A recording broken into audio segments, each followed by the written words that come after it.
Good evening, and welcome to Sleepy Shadows, where history, mystery and the past blend together to create a soothing journey into forgotten times. Tonight, as you drift into sleep, we'll take you to the 14th century, a time when the world was ravaged by a terrifying invisible enemy, the Black Death. This pandemic would forever alter the course of history, leaving in its wake not only a staggering death toll, but also a deep pervasive fear that would lead to another dark chapter in human history, the witch hunts. As we explore the connection between these two events, let your mind wander and allow the haunting rhythm of history to guide you into a peaceful slumber. There's much to uncover as we examine how the spread of the plague ignited a feverish search for scapegoats, and how fear of the unknown led to the persecution of those deemed witches. Let's begin with the origins of the Black Death, one of the most devastating events in human history. The year was 1347, and across Europe the air carried the heavy scent of dread. In bustling cities and sleepy villages alike, an unseen terror was on the rise. But what exactly was the Black Death, and where did it come from? To understand its origins, we must first look eastward, across vast, desolate lands where ancient trade routes connected east to west. The journey of the Black Death began in Central Asia, in the vast steppes that stretch endlessly across the horizon. Here, nestled between harsh mountain ranges and arid deserts, lay the roots of the plague. The Black Death is believed to have been caused by the bacterium Yersinia pestis, spread by fleas that lived on the backs of rats. It was a disease carried not by human hands, but by the very creatures that scuttled unseen in the darkness of city streets and aboard ships.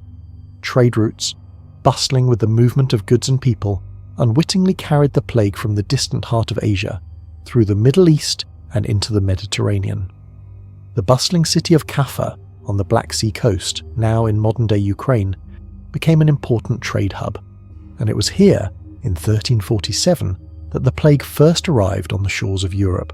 As the merchant ships docked, carrying wares from far-off lands, the rats aboard those vessels brought with them a deadly secret. As they disembarked, so too did the fleas that carried the disease, which began to spread swiftly among the densely packed population. The first signs of the Black Death were sudden and shocking: fever, chills, aching limbs, and the appearance of dark, swollen lymph nodes known as buboes, from which the plague took its name. In a matter of days, the disease would prove fatal for many, leaving entire families, villages, and cities decimated in its wake. Imagine the sounds of the time: the chatter of merchants in marketplaces, the creaking of wooden ships as they docked, and the rumble of heavy carts drawn by oxen, rolling along cobbled streets. But beneath these everyday sounds was a growing sense of unease. The city's people began to whisper in fear, their once bustling streets now empty, save for the sound of hurried footsteps and the occasional call of a desperate healer. The fear of the unknown was thick in the air, more palpable than the plague itself. As the plague continued to spread, Europe was gripped by terror. Entire communities were wiped out, leaving behind only the echoes of those who had once lived there. The question on everyone's lips was, how could something so invisible, so insidious, so fast-moving, wipe out a population in a matter of days? What made the Black Death even more terrifying was the speed at which it spread. Cities that had once been filled with life were now eerily silent. In Florence, the great Italian city, it was said that the streets, once lined with laughter and conversation, were now filled only with the whispering winds and the distant cries of those in agony. The plague moved so quickly that there was little time for understanding or preparation. It was as if the very fabric of life had been ripped apart overnight, leaving only the aftermath, a devastated, grieving society. And then, as the death toll grew, the terror spread not just across Europe's cities, but into the very hearts of its people. The Black Death was more than just a disease. It was an invisible force that rendered everything familiar into something unrecognizable. It changed the way people viewed their own world, their faith, their futures. Life, once filled with hope and routine, was now uncertain, and death was no longer a distant, abstract event. It was a constant companion. But, in the midst of the grief and despair, there was also something else. Something deeply unsettling. People began to question why this had happened. Why were some spared while others were taken? What could explain this sudden, terrifying destruction? In times of great fear, humans often seek answers, and when they can't find them, they begin to look for someone or something to blame. And so, the search for scapegoats began. The Malleus Maleficarum would come much later, but in these early days the foundations for witchcraft hysteria were being laid. People needed an explanation, and in a world governed by superstition, witches were as good a scapegoat as any. As the death toll mounted and hope dwindled, the cries for answers grew louder. What had caused this plague? Was it divine retribution, or something darker, more sinister? A punishment for some unknown sin? These questions hung in the air, unanswered and more haunting than the plague itself.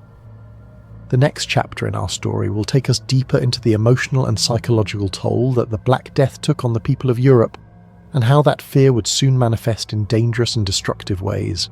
But for now, as the air grows colder and the shadows lengthen, we can only imagine the terror that was beginning to take hold of an entire continent. As the plague swept across Europe, its grip tightened with ruthless efficiency, leaving devastation in its wake.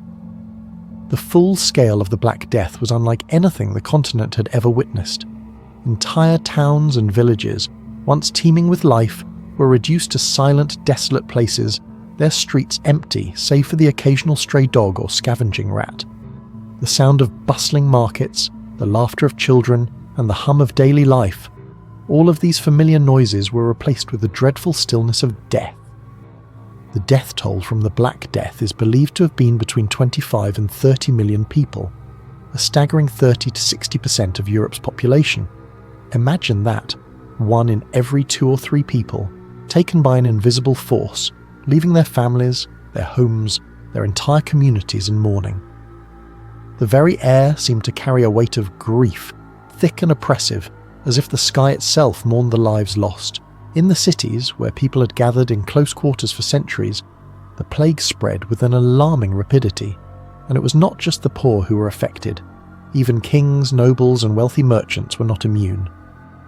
One of the most chilling aspects of the Black Death was its indiscriminate nature. It took young and old, rich and poor, healthy and sick alike, leaving no one untouched. In the grand city of Venice, once a thriving hub of commerce and culture, the streets were no longer filled with the bustle of trade. Instead, the canals, which had once reflected the vibrant life of the city, now mirrored only the shadows of death. There were those who sought to understand this devastation. Physicians, many of whom had little knowledge of the disease, could only offer their best guesses, often with tragic results. The medical community was still under the sway of ancient Greek and Roman ideas about the balance of humours in the body, which proved to be of little use in the face of a disease that spread so rapidly. Doctors wore long beaked masks filled with aromatic herbs, believing the foul air or miasma was the source of the plague. Yet despite these attempts to protect themselves, many physicians succumbed to the disease as well, their own lives taken by the invisible killer they tried so desperately to combat. In villages, the toll was just as severe, but the loss felt even more personal. Often, entire families were wiped out, leaving only a few survivors who had to bury their loved ones with their own hands. It was a lonely, isolating experience, one that shaped the way the survivors viewed the world in the years that followed. Entire households became tombs, their inhabitants gone, leaving behind only the remnants of their lives, abandoned homes, unfinished meals, and forgotten toys. Yet the emotional toll was perhaps even more profound. Imagine walking through the empty streets of a village that once thrived with the sounds of human life. The silence would have been unnerving, as if the world had held its breath. The survivors, often numb and haunted by the loss of loved ones, would have struggled to make sense of what had happened, and why. For many, there was no explanation, just an overwhelming sense of helplessness in the face of a death that came without warning and took without mercy. Throughout the countryside, the landscape was littered with mass graves, where the dead were hastily thrown in, buried without ceremony or dignity. It became a grim ritual, a necessary task to stave off the disease's spread, but one that further distanced the living from their lost loved ones. In Florence, it is said that the streets were so full of bodies that the living had little choice but to leave their deceased in the open, allowing scavengers to feast on the remains. The gruesome sight of the dead, half rotten in the streets, would have seared itself into the minds of those who witnessed it. And yet, despite the sheer scale of the death, there were still those who refused to accept the reality of what was happening. In many places, people continued to hold on to their daily routines, albeit in a way that seemed hollow and disconnected from the events unfolding around them. It was as though they were caught in a trance, unable to break free from the cycle of normalcy, even as death loomed just outside their door.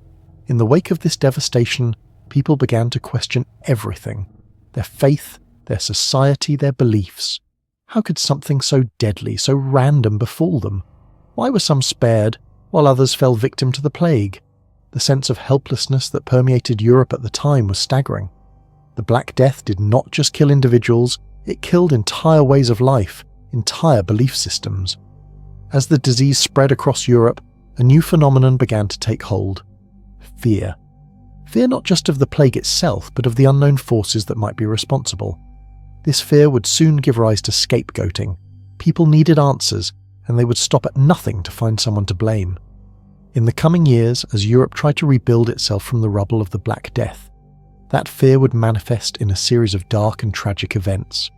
The next chapter of our story will explore the religious response to the Black Death, and how faith in God and divine punishment became intertwined with the suffering of the time. But for now, take a moment to reflect on the devastation the plague caused. Imagine the streets once filled with voices now empty, the world holding its breath as it tried to make sense of the unspeakable horror that had descended upon it. As the Black Death's shadow spread across Europe, an air of helplessness and confusion settled heavily on the people. The streets, once alive with the rhythms of daily life, were now eerily silent, punctuated only by the occasional mournful toll of church bells ringing for the dead. The air was thick with fear of the unknown, fear of death, and fear of what the plague might mean for the future. In this time of despair, many turned to their faith in search of answers, but what they found was not the comfort they sought, but a terrifying interpretation of their suffering. To many, the Black Death was no mere disease, it was a divine punishment. The idea that God had sent this plague as a form of retribution for mankind's sins began to take hold of the collective consciousness of Europe. The teachings of the Church, deeply rooted in a belief in God's wrath and mercy, painted the Black Death as a manifestation of divine anger, a sign that humanity had strayed too far from the path of righteousness and needed to be punished. Christian clergy and theologians, struggling to understand the scale of the suffering, began to assert that the plague was a reflection of God's displeasure with the sinful state of mankind. But how could the faithful have known what sins they were being punished for? The uncertainty created even greater anxiety. Was it the arrogance of the nobility, the greed of merchants, the immorality of the lower classes? No one could be sure. And so, in the absence of answers, a belief took root. The plague was a scourge, sent from heaven to cleanse the earth of its sins. The concept of divine punishment resonated deeply in a society where faith was central to daily life, and where the Church held significant power over the spiritual and moral lives of its followers. One of the more extreme responses to the plague was the rise of the flagellant movement. These individuals, often poor and desperate, took to the roads, publicly whipping themselves in acts of self-inflicted penance. Their belief was that by punishing themselves, they could atone for the sins of mankind and in doing so, turn away God's wrath. They would march from town to town, their voices raised in anguished chants, and their bodies covered in blood from the brutal lashes of their whips. Imagine, if you will, the unsettling sight of a procession of flagellants, men and women, their backs raw and bleeding, their eyes wild with devotion. The air around them would have been thick with the sounds of their chants and the crack of the whips. There would be a sense of collective sorrow, a deep belief that their suffering was the key to salvation. It was a vision that spoke not only of personal torment, but also of the communal nature of the tragedy. No one was spared. Everyone felt the burden of sin, and everyone was responsible for the collective penance that must be paid. In contrast, the Church itself, although overwhelmed by the suffering around it, could not entirely abandon its role as the guiding spiritual authority. Pope Clement VI, the leader of the Catholic Church at the time, famously acknowledged the devastating nature of the plague and sought ways to address the crisis. He argued that the plague was indeed a divine punishment, but also reminded his followers that God's mercy was vast and that the faithful should not lose hope. He instructed the people to pray and to seek God's forgiveness through confession. But Pope Clement's message did not stop the fear that gripped Europe. His pronouncements, though soothing in their spiritual guidance, were not enough to quell the rising panic. The world around the people had been altered so drastically by the plague that many began to believe that there were deeper, more sinister forces at work, forces that went beyond God's wrath. And so, in this heightened state of fear and confusion, the search for scapegoats began. The desire to make sense of this invisible, unknowable force led people to look for someone or something to blame. If the plague was punishment from God, then it must have been caused by an evil influence, some dark power working to thwart the divine will. In the weeks that followed, rumours began to spread, whispers of dark magic, sorcery and witchcraft. The idea of witches, those who were believed to have made pacts with the devil, gained traction. For centuries the Church had warned of the dangers of witchcraft, but now, with the plague threatening to destroy all of Europe, the fear of witches reached new heights. One of the first groups to be accused were Jews. In various parts of Europe, Jews were blamed for spreading the disease. In Spain, France, and elsewhere, Jewish communities were often vilified, accused of poisoning wells or causing the plague through sorcery. In many instances, this led to horrific pogroms, violent riots in which Jews were rounded up, tortured, and burned at the stake. The logic behind these accusations was rooted in a toxic combination of religious fervour and ignorance. The Jews, seen as outsiders and often segregated into their own communities, were easy targets for blame, and they suffered horrific persecution at the hands of their Christian neighbours. Yet the accusation of witchcraft did not end with the Jews. With the rampant spread of the disease and the overwhelming fear it created, witches, particularly women, soon became the scapegoats of choice. The poor, the elderly, and those with knowledge of herbal remedies were often accused of dark magic, of using their supposed powers to cast curses and to bring about the plague itself. As the accusations mounted, so did the horrific witch hunts that would follow in the decades to come. Witchcraft, already deeply feared in medieval society, now became synonymous with the plague. People turned on their neighbours, seeking to rid their communities of those they believed were bringing about the death and destruction. Fear fueled suspicion, and suspicion led to violent persecution. In the coming days, as the search for scapegoats intensified, the seeds of the witch hunts were planted. The Black Death had done more than just kill millions. It had fractured the very soul of Europe, leaving its people vulnerable to the lure of superstition and fear. And in this vulnerable state, witchcraft became an answer to the question that had plagued so many: why is this happening? In the wake of the Black Death, as Europe reeled from its staggering losses, something far darker began to take root, an overwhelming need to explain the unexplainable. The devastation wrought by the plague left deep scars on the European psyche. Entire cities had been wiped out, and the sense of security that had once come with living in a familiar world was now shattered.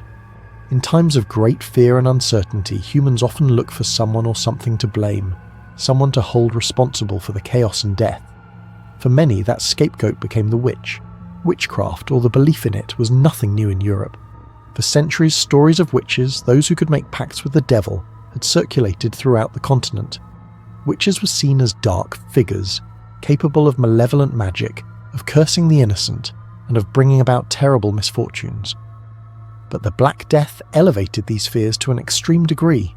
The plague was so mysterious, so horrific, that it called for an explanation beyond natural causes. In the small villages and towns, the need for answers was urgent. People saw their families fall ill and die within days, their bodies swelling with the telltale buboes, their skin turning dark, their lives snuffed out so quickly. In the absence of medical knowledge, fear began to shape people's understanding of the world around them. It was no longer enough to attribute the disease to bad air or unseen forces.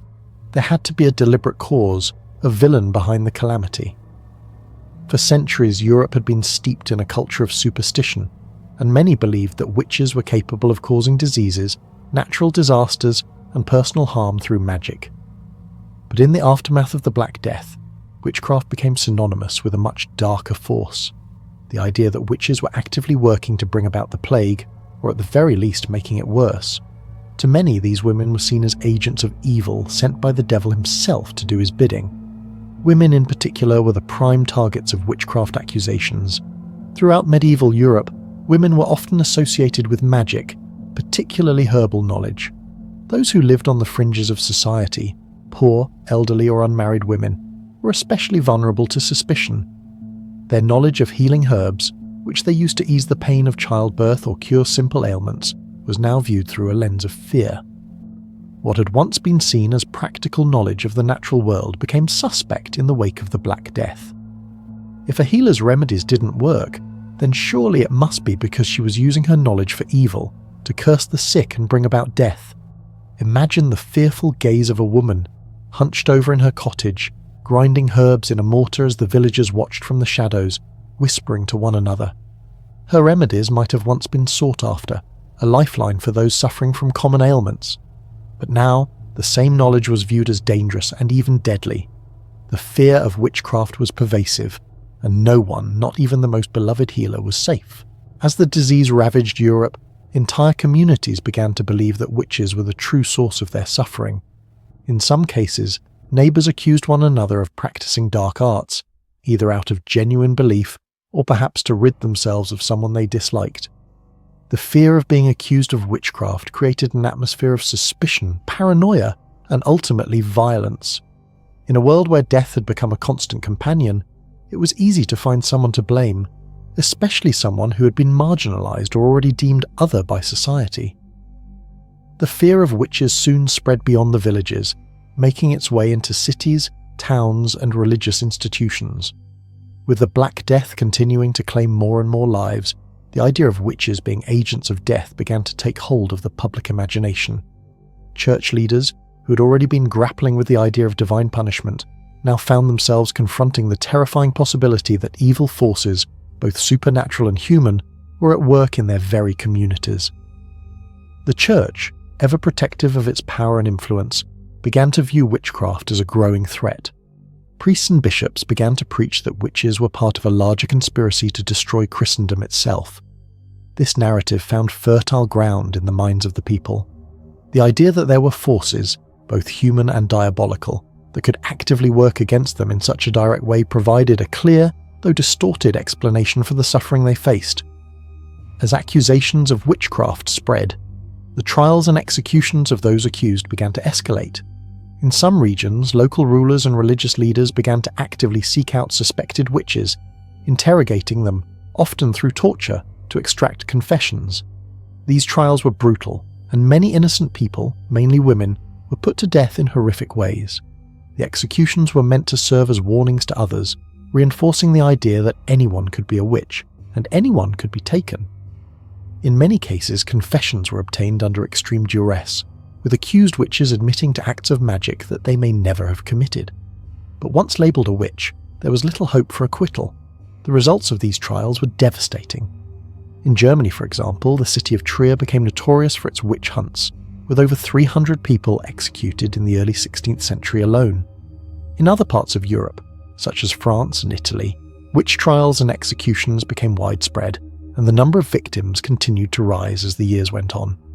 The social fabric of these communities was torn apart, as neighbours turned against neighbours, and the collective trauma of the Black Death was compounded by the widespread fear of witchcraft. As the witch hunts grew in intensity, the Church played a central role in shaping the narrative. Religious leaders preached that witches were not just enemies of the state, but enemies of God. Those who practiced witchcraft were believed to be in league with the devil, and the punishment for such a grave sin was death. The concept of maleficium, harmful magic, was firmly entrenched in the public consciousness, and so the hunt for witches intensified, fueled by fear, ignorance, and a desire for vengeance.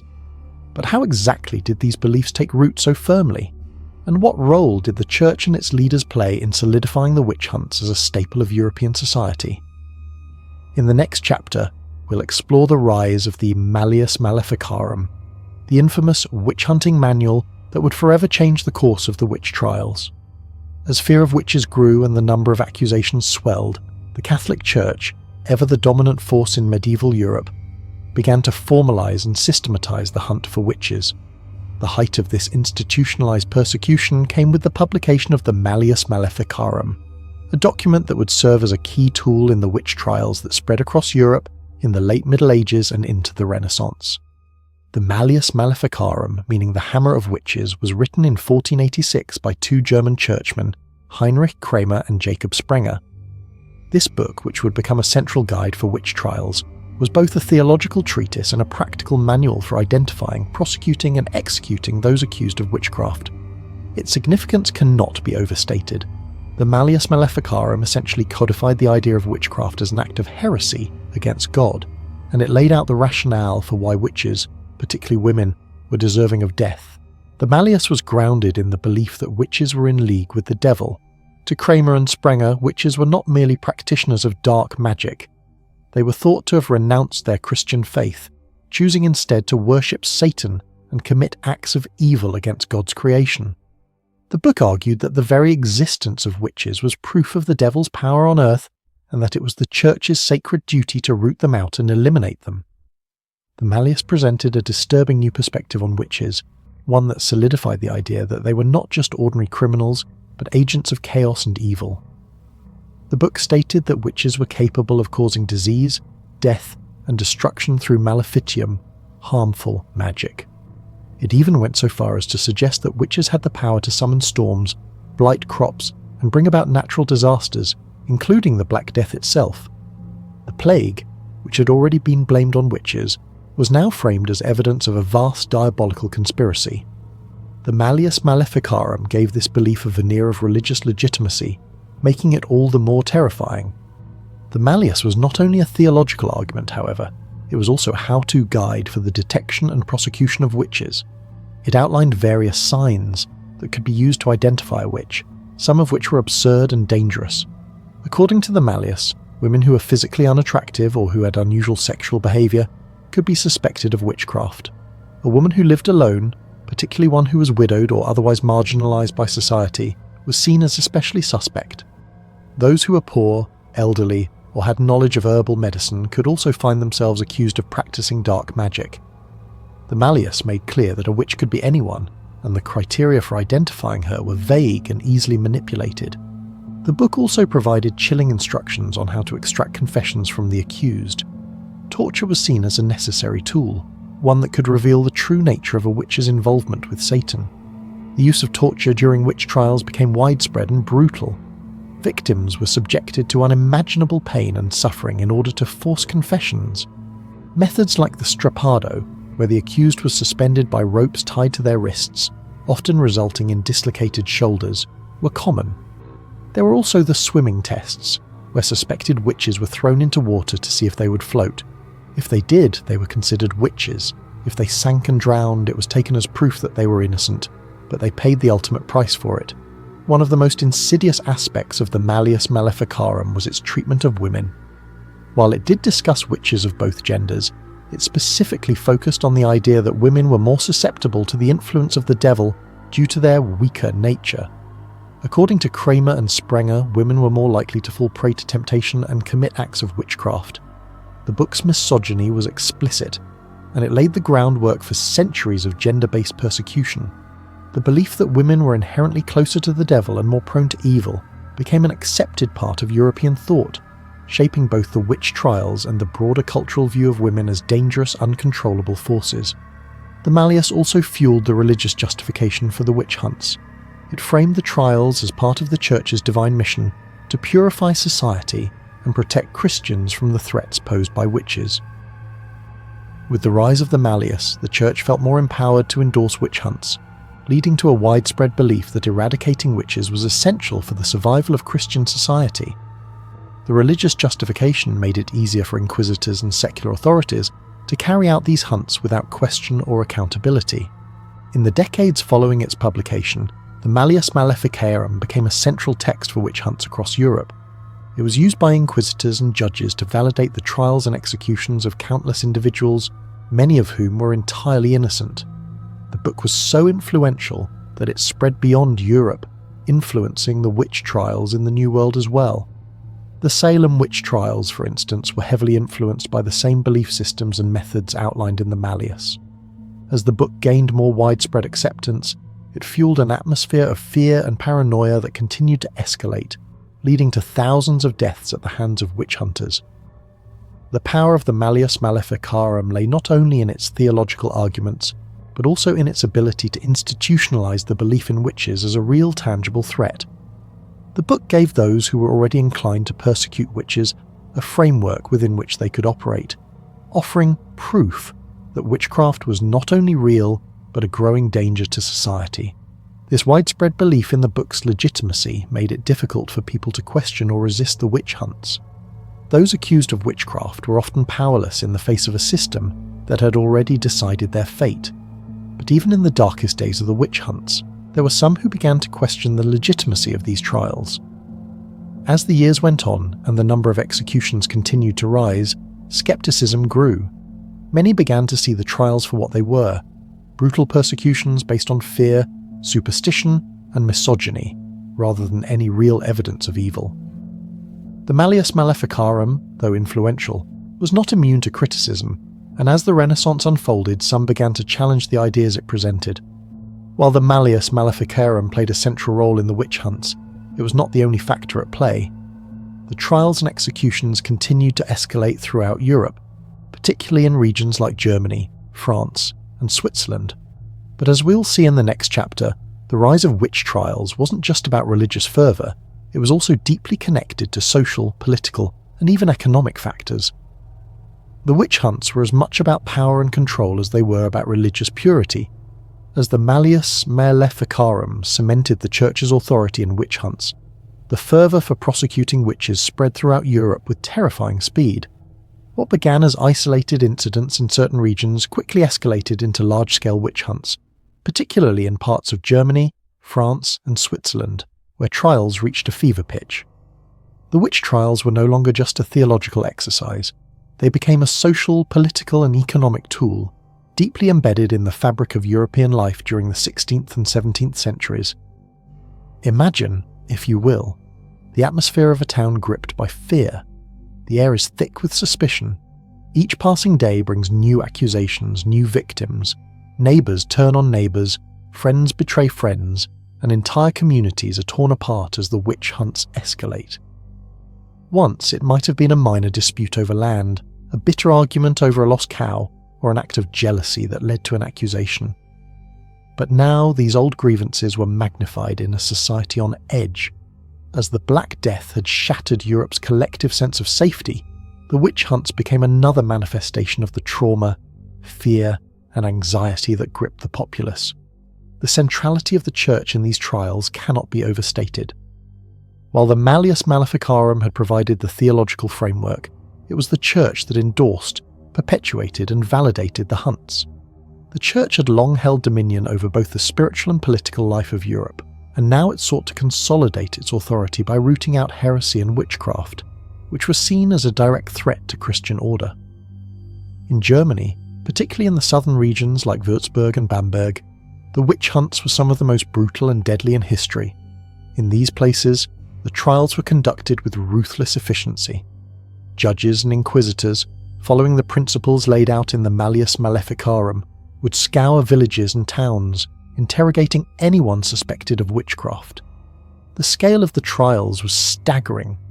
In Bamberg alone, more than 900 people were executed during a series of witch hunts that lasted from 1626 to 1631. These hunts were notorious for their cruelty and the staggering number of accused.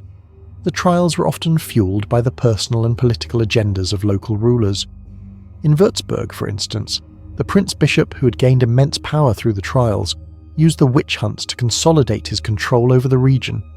Witch hunts became a means of eliminating political rivals, settling old grudges, and acquiring wealth.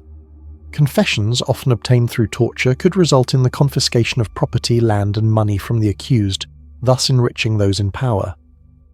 In addition to political motivations, economic factors played a significant role in driving the witch hunts. For many people in these turbulent times, witchcraft became a convenient explanation for a wide range of misfortunes, from poor harvests and famine to livestock disease and crop failures. These disasters were seen not as the result of natural or environmental forces, but as the work of witches using malevolent magic to sabotage the community's prosperity. For those in power, accusing witches was not only a way to control the population, but also a way to redirect the blame for societal failures onto a marginalised group. The way these trials were conducted left little room for mercy or doubt. Once someone was accused of witchcraft, there were few ways to escape the fate that awaited them. The accused were typically arrested and brought before the court, where they would be interrogated, often under duress. Torture was seen as a necessary means of extracting confessions, and the methods employed were horrific. The accused might be subjected to the question, a form of torture that involved the application of physical pain, such as squeezing the body between heavy weights or pulling limbs until the joints dislocated. Those who survived the torture were often forced to name others, spreading the fear and suspicion even further. Once a confession was extracted, the accused were frequently sentenced to death. The most common form of execution was burning at the stake, a gruesome and public spectacle that was meant to serve as both punishment and warning to others. The flames would consume the body, leaving only the ashes of the supposed witch. The public nature of these executions was meant to demonstrate the power of the church and the state, and to reinforce the message that anyone associated with witchcraft would meet a horrific end. But it was not just political or economic factors that fueled the witch hunts. The social dynamics of the time played a pivotal role as well. Witchcraft accusations often targeted the most vulnerable members of society. Women, particularly those who were poor, elderly, or living outside the norms of marriage. These women were seen as easy targets, their social status already precarious. In many cases, the accusation of witchcraft was linked to gender-based persecution. The belief that women were more susceptible to the influence of the devil, as stated in the Malleus Maleficarum, further cemented the notion that women were inherently dangerous, especially if they deviated from accepted roles within society. The role of women in these trials was complex. On the one hand, women were the primary victims of witch hunts. On the other, the hunts also highlighted the deeply ingrained misogyny of the time. Women who were widowed, without male protection, or who lived alone were particularly vulnerable. In a society that valued women primarily for their roles as wives and mothers, any woman who deviated from these expectations was automatically suspect. This created a vicious cycle, where women who were socially isolated or who possessed knowledge of herbal remedies were seen as not only outcasts but also as potential threats to the social order. As the witch trials continued to spread across Europe, the number of victims mounted. In Switzerland, hundreds of people were executed, while in France and England, witch hunts occurred with varying degrees of intensity. In France, the infamous trial of the Templiers in 1307 involved accusations of witchcraft as part of a broader political purge. While the Templiers were not directly linked to the Black Death, their trial set a precedent for the use of witchcraft accusations as a tool for power struggles. Similarly, the Pendle witch trials in England in 1612 became one of the most well-known and harrowing examples of the witch-hunting mania, involving the execution of 12 women. The intense focus on witchcraft trials during this period was, in many ways, a result of the collective trauma Europe had suffered. The Black Death had shattered people's sense of safety and understanding of the world. In their search for answers, they grasped onto whatever they could, and witchcraft, an easily identifiable and vilified force, became a focal point for that fear. The death and suffering brought on by the plague created an atmosphere of social instability, where the urge to blame and persecute others became widespread. It was, in many ways, a reflection of Europe's attempt to make sense of a world in chaos. The witch trials, fueled by fear, superstition, and social unrest, would continue for centuries, growing in scope and intensity. But as we move into the next chapter of our exploration, we will examine the evolution of witchcraft beliefs and trials, looking at how these ideas spread across the Atlantic to the New World, and how they found fertile ground in the early colonial period. As we continue to explore the haunting link between the Black Death and the ensuing witch hunts, we must delve deeper into how the plague, one of the most devastating events in human history, fueled a culture of suspicion, fear, and ultimately persecution. The Black Death not only left physical scars across Europe, but also created psychological ones that rippled through generations. The fear of disease and death became intertwined with the rise of witch hunts, a dark symbiosis that grew stronger as Europe grappled with its own mortality. The most chilling aspect of the witch hunts, especially in the years following the Black Death, is the way that communities, already ravaged by plague, began to look for answers in the form of scapegoats. The widespread suffering and death caused by the plague were inexplicable in an age that lacked the scientific knowledge we have today. There were no clear explanations for the rapid spread of the disease or the swiftness of its deadly effects. But what the people could grasp in their desperation was the idea of malevolent forces that could be blamed for the plague's horrors. And who better to blame than the witches, those figures already feared for their association with dark magic and evil. In the wake of the plague, entire towns were emptied of their populations, leaving behind desolation and empty houses that whispered of death.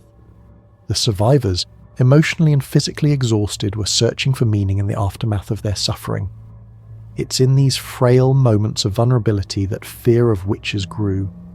Witchcraft, which had already been viewed with suspicion, became something far more sinister in the eyes of the population. The idea that witches had the power to cause disease by using evil eyes, casting curses, or even manipulating nature itself gained traction. This fear was not limited to the poorest in society. Even the educated were drawn into the hysteria. Clergy, townsfolk, and nobles alike were caught in the grip of this growing paranoia. As the plague moved through communities, so did the belief that witches might be spreading it through supernatural means. People began to see witches not just as individuals practicing forbidden arts, but as agents of the devil, actively working to bring about destruction. This perception was especially common in regions where the plague hit hardest, such as Italy, France, and parts of Germany. In these areas, witch hunts became increasingly common in the years following the plague's first devastating waves. It is no coincidence that the witch hunts peaked in the 16th and 17th centuries, decades after the Black Death. These periods, marked by religious upheaval, war, and recurring outbreaks of disease, saw the darkest chapters of the witch trials unfold. What made the connection between the plague and the witch hunts even more potent was the social disruption that the plague caused. The Black Death had torn apart social structures, causing economic collapse, labour shortages, and widespread disillusionment. In many communities, the very fabric of society had been unravelled. The medieval order, dominated by the church, the monarchy, and feudal systems, was deeply shaken, and in this void, fear took root. In a world where life was fragile and uncertain, those who were already on the margins of society became prime targets. These were the witches who were accused of causing the plague, the poor, the elderly, women who lived alone, and those with knowledge of herbs or medicine. These people were already seen as suspicious due to their lifestyles or professions, but in the wake of the Black Death they were also seen as potential threats.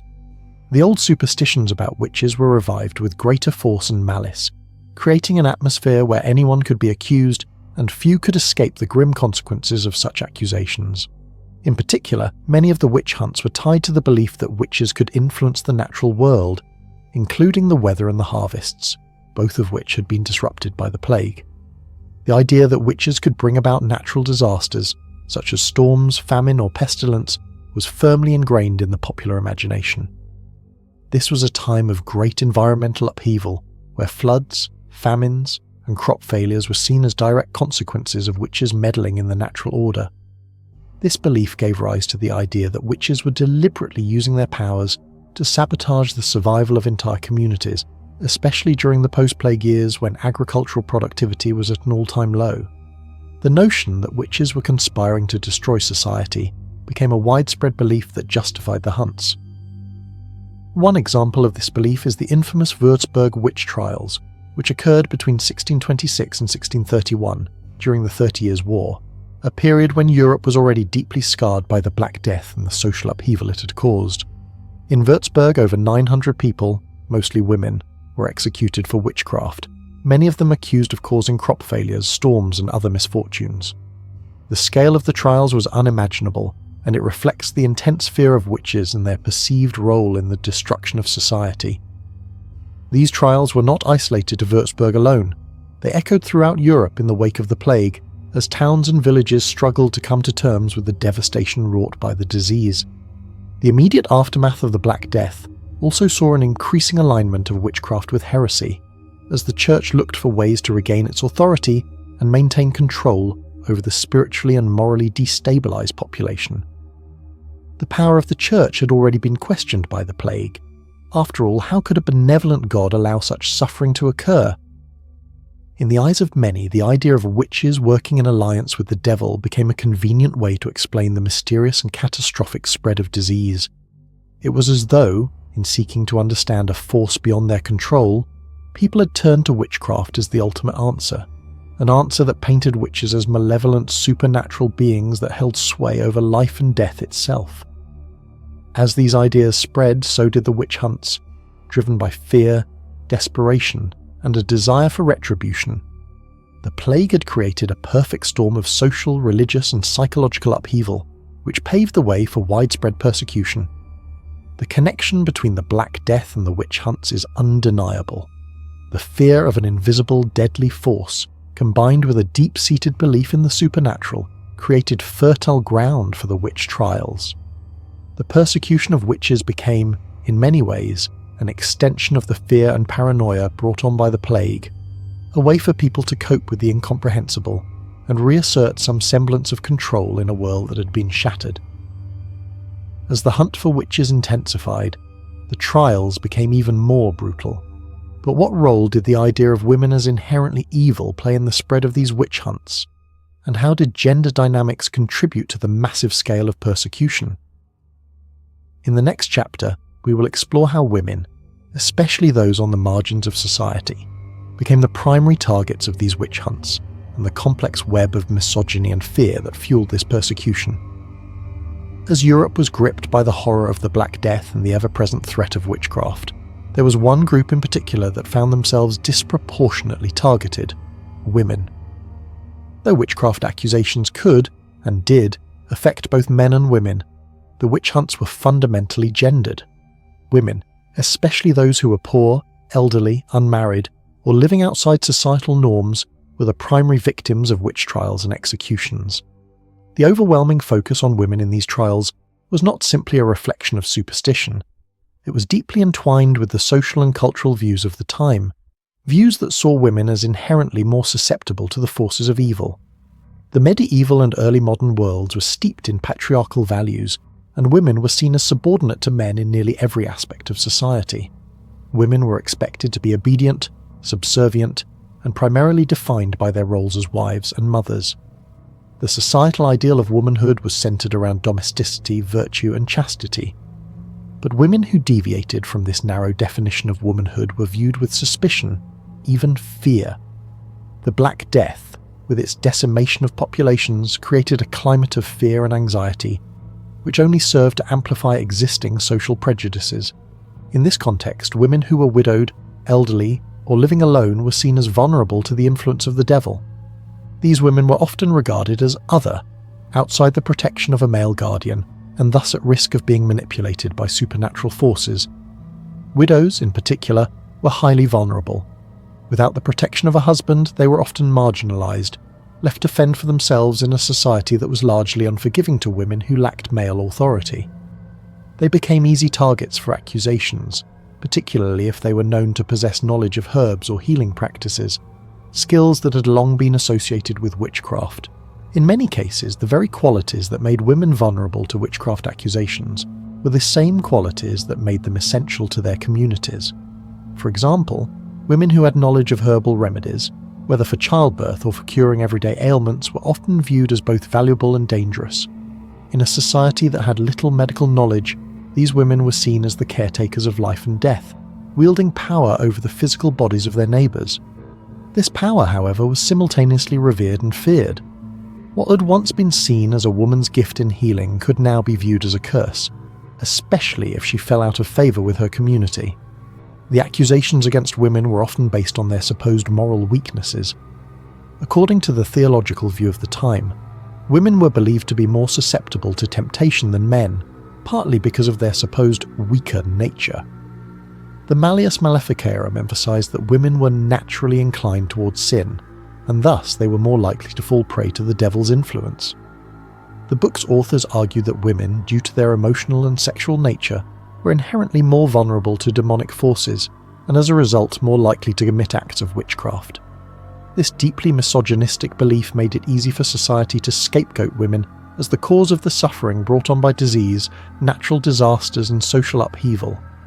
Imagine the fear and suspicion that must have gripped the heart of a woman living alone in her cottage, perhaps tending her garden, gathering herbs for remedies, or simply going about her day-to-day tasks. Her independence, which in a different context might have been admired, now marked her as different, as a potential threat. If her neighbours fell ill, or if the crops failed, she could be the first person they turned to as the source of the curse.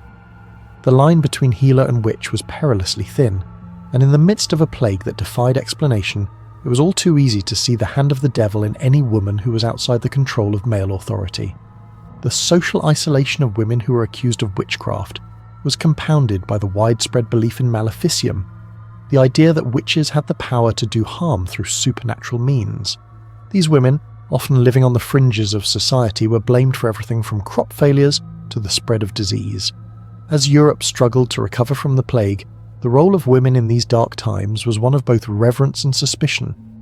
Many women who had been part of the social fabric before the plague suddenly found themselves alienated, and accusations of witchcraft allowed the community to express its fear and distrust in the form of violent retribution. But it wasn't just the outcasts who found themselves at risk. The rising tide of witch hunts also reflected an increasing social anxiety about female sexuality and autonomy.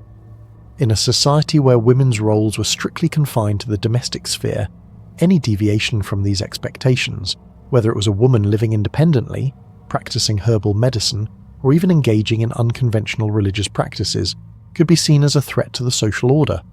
A woman's mere existence outside of the conventional mould was often enough to make her a suspect. Moreover, the rise of the witch hunts coincided with the growth of the Renaissance, a time when traditional religious and societal structures were being questioned. In this period of transition, women who were seen as powerful in any way, whether through their knowledge, their position in society, or their relationships, were perceived as a challenge to the status quo. The witch hunts, fueled by fear, superstition, and misogyny, were in many ways a way to reassert control over women's roles in society.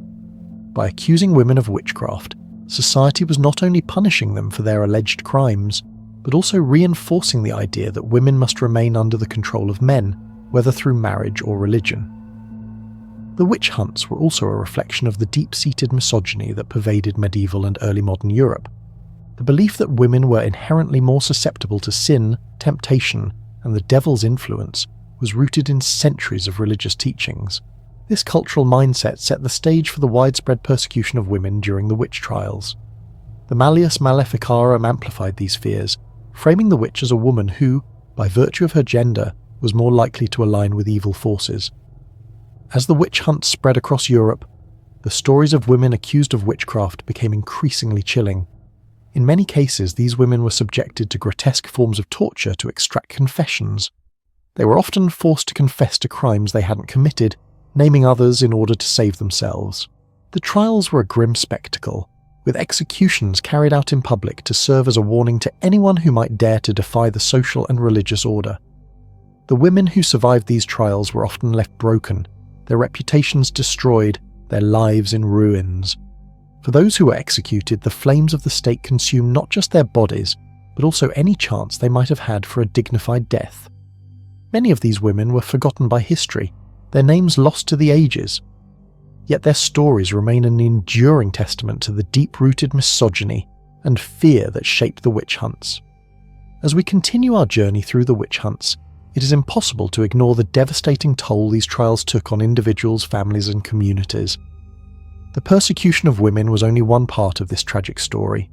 The Malleus Maleficarum served as a tool of mass destruction, but it also opened the door to an era where fear, superstition, and misogyny were used as justification for violence on a large scale. In the next chapter, we will look more closely at the Malleus Maleficarum itself, examining its impact on the witch trials and how it shaped the course of witch hunts across Europe. The Malleus Maleficarum, once published in 1486, quickly became the defining document of the witch hunts across Europe.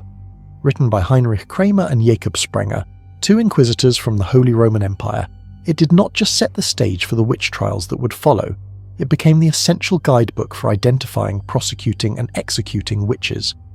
Its influence stretched far beyond the borders of Europe, reaching into the New World and the colonies.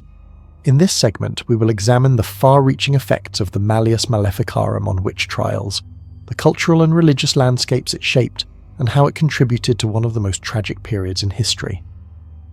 At its core, the Malleus Maleficarum was a theological justification for the persecution of witches, grounded in the belief that witchcraft was a form of heresy. Kramer and Sprenger argued that witches were not only spiritually corrupt, but also physically dangerous, capable of causing storms, crop failures, illness, and death. This view was not an isolated one. It was firmly rooted in the religious and social context of the time. Europe, a continent in the grip of religious conflict, superstition, and paranoia, found in the Malleus a tool to combat what it perceived as the growing threat of witchcraft. The Malleus Maleficarum was more than just a theological treatise. It was also a practical manual for witch trials.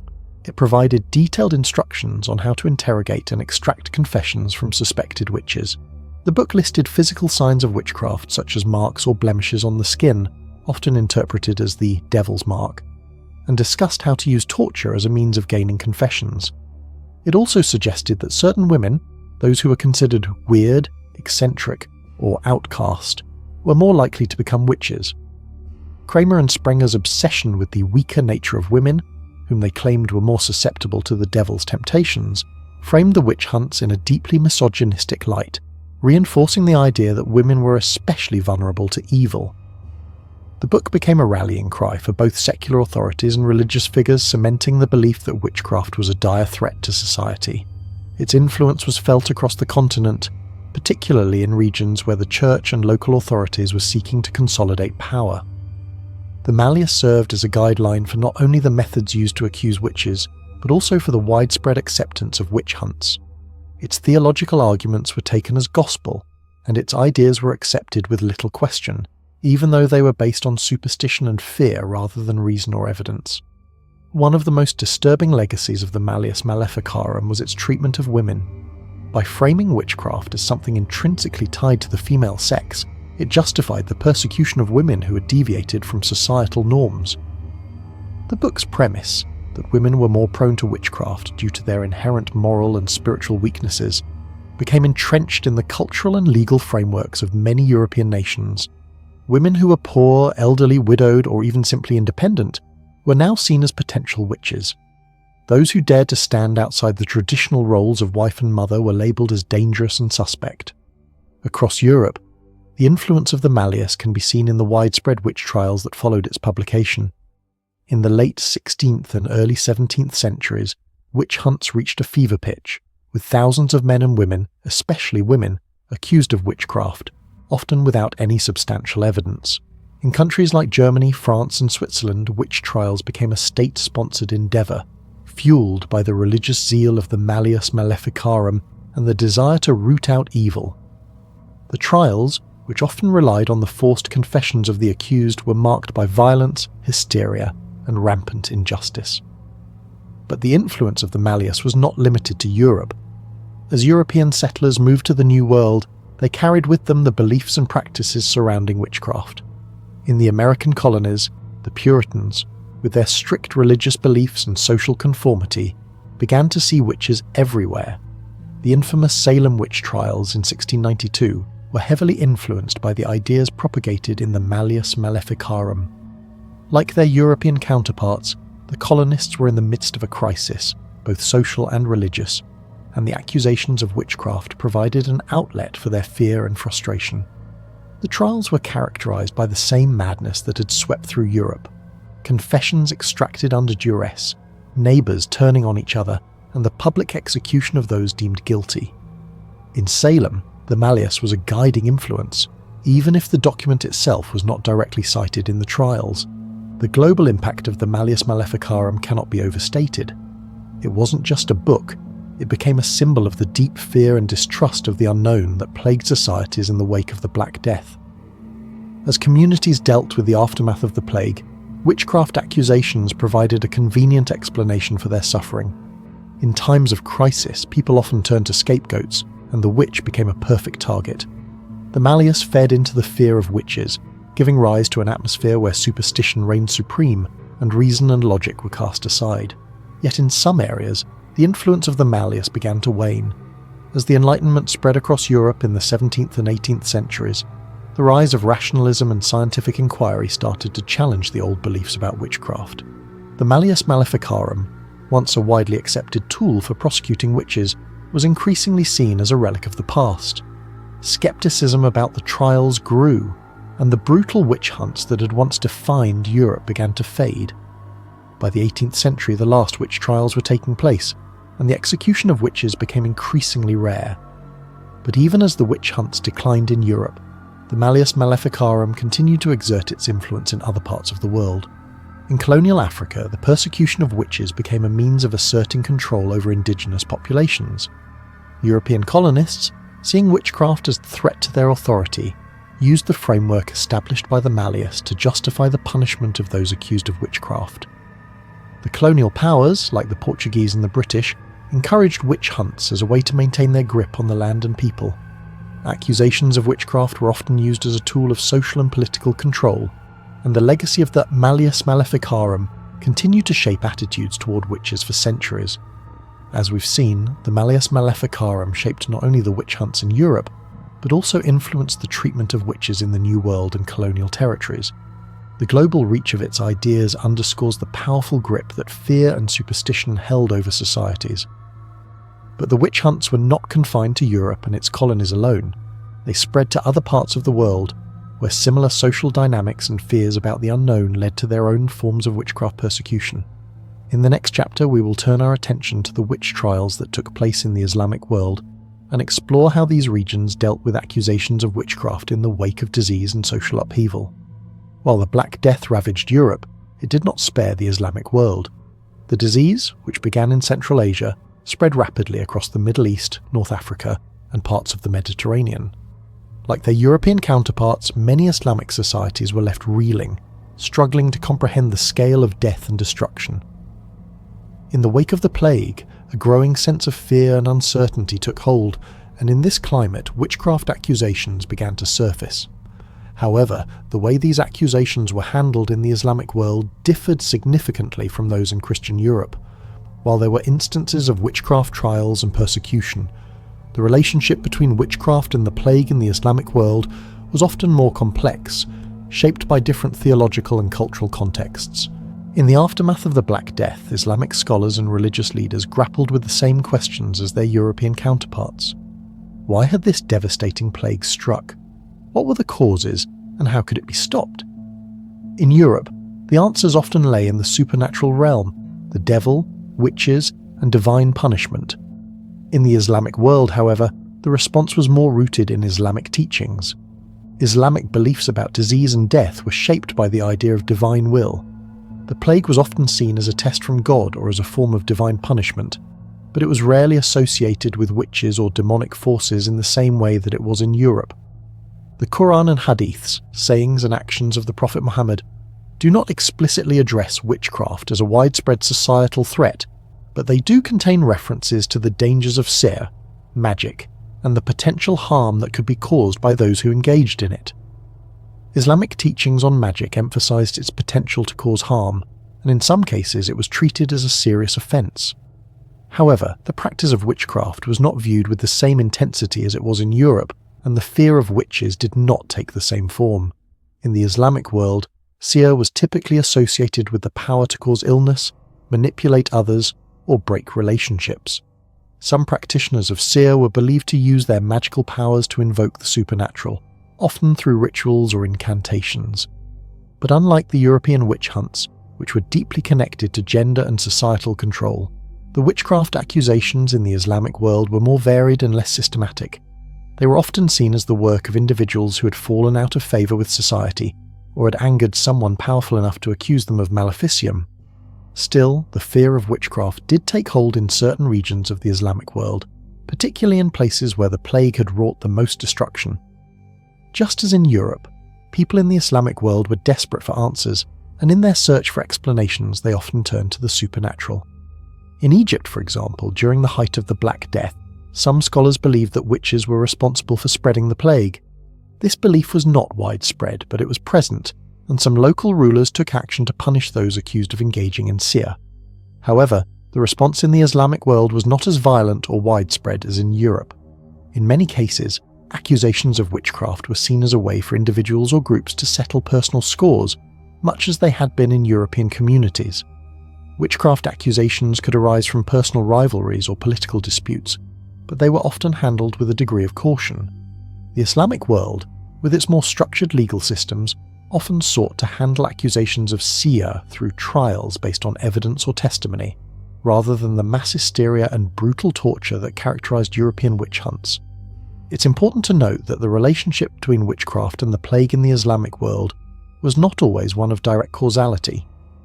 While there were instances where seer was blamed for the spread of disease, the plague was primarily understood through the lens of Islamic teachings on fate, divine will, and the natural world. Islamic doctors, such as the famous physician Ibn Sina, Avicenna, wrote extensively on the causes of disease and made significant advancements in understanding epidemics. Their contributions helped to frame disease as a natural phenomenon rather than a purely supernatural one, and this understanding may have mitigated the tendency to look for supernatural causes like witchcraft. Despite this more cautious approach, witchcraft and magic did find a place in Islamic culture, particularly in the folk traditions and superstitions that flourished in the aftermath of the Black Death. In North Africa and the Middle East, folk healers and magicians often operated on the periphery of society, providing remedies for illness or offering spells and charms to ward off evil. These practitioners, known as hashishis or mashur, were sometimes accused of practicing forbidden magic, and in certain cases they faced persecution.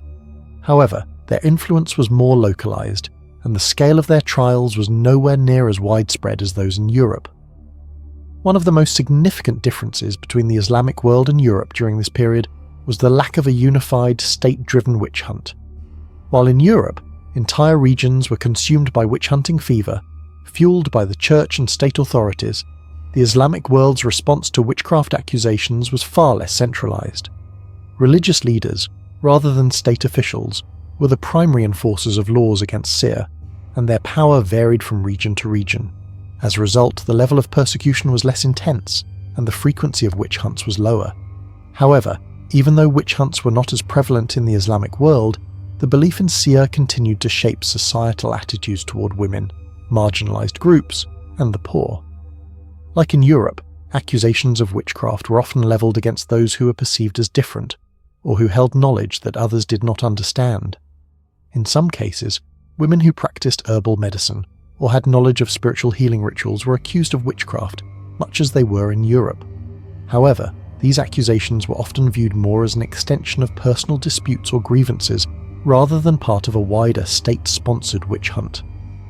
While the fear of witchcraft and the desire for scapegoats following the plague may not have taken the same extreme forms in the Islamic world as it did in Europe, the global impact of the witch hunts was still felt. The rise of superstition and the persecution of witches was not limited to Europe and the Islamic world alone. It spread to other parts of the world, including Eastern Europe, Russia, and even the early Americas. In the next chapter, we will explore the witch hunts in Eastern Europe and Russia, where different religious and political dynamics created unique forms of persecution. The witch hunts of the early modern period were not confined to Western Europe alone. As we turn our gaze eastward, we see a distinct but equally harrowing chapter in the history of witchcraft persecution. In Eastern Europe and Russia, the dynamics of witch hunts were shaped by different religious, cultural and political landscapes, yet the fear of witches and the desire to eliminate them was no less intense. These regions, much like their Western counterparts, were grappling with societal upheavals, wars and plagues, all of which created a fertile ground for the rise of witchcraft accusations. In Eastern Europe, witch hunts were particularly prevalent in the Holy Roman Empire, Poland, Hungary, and parts of the Balkans.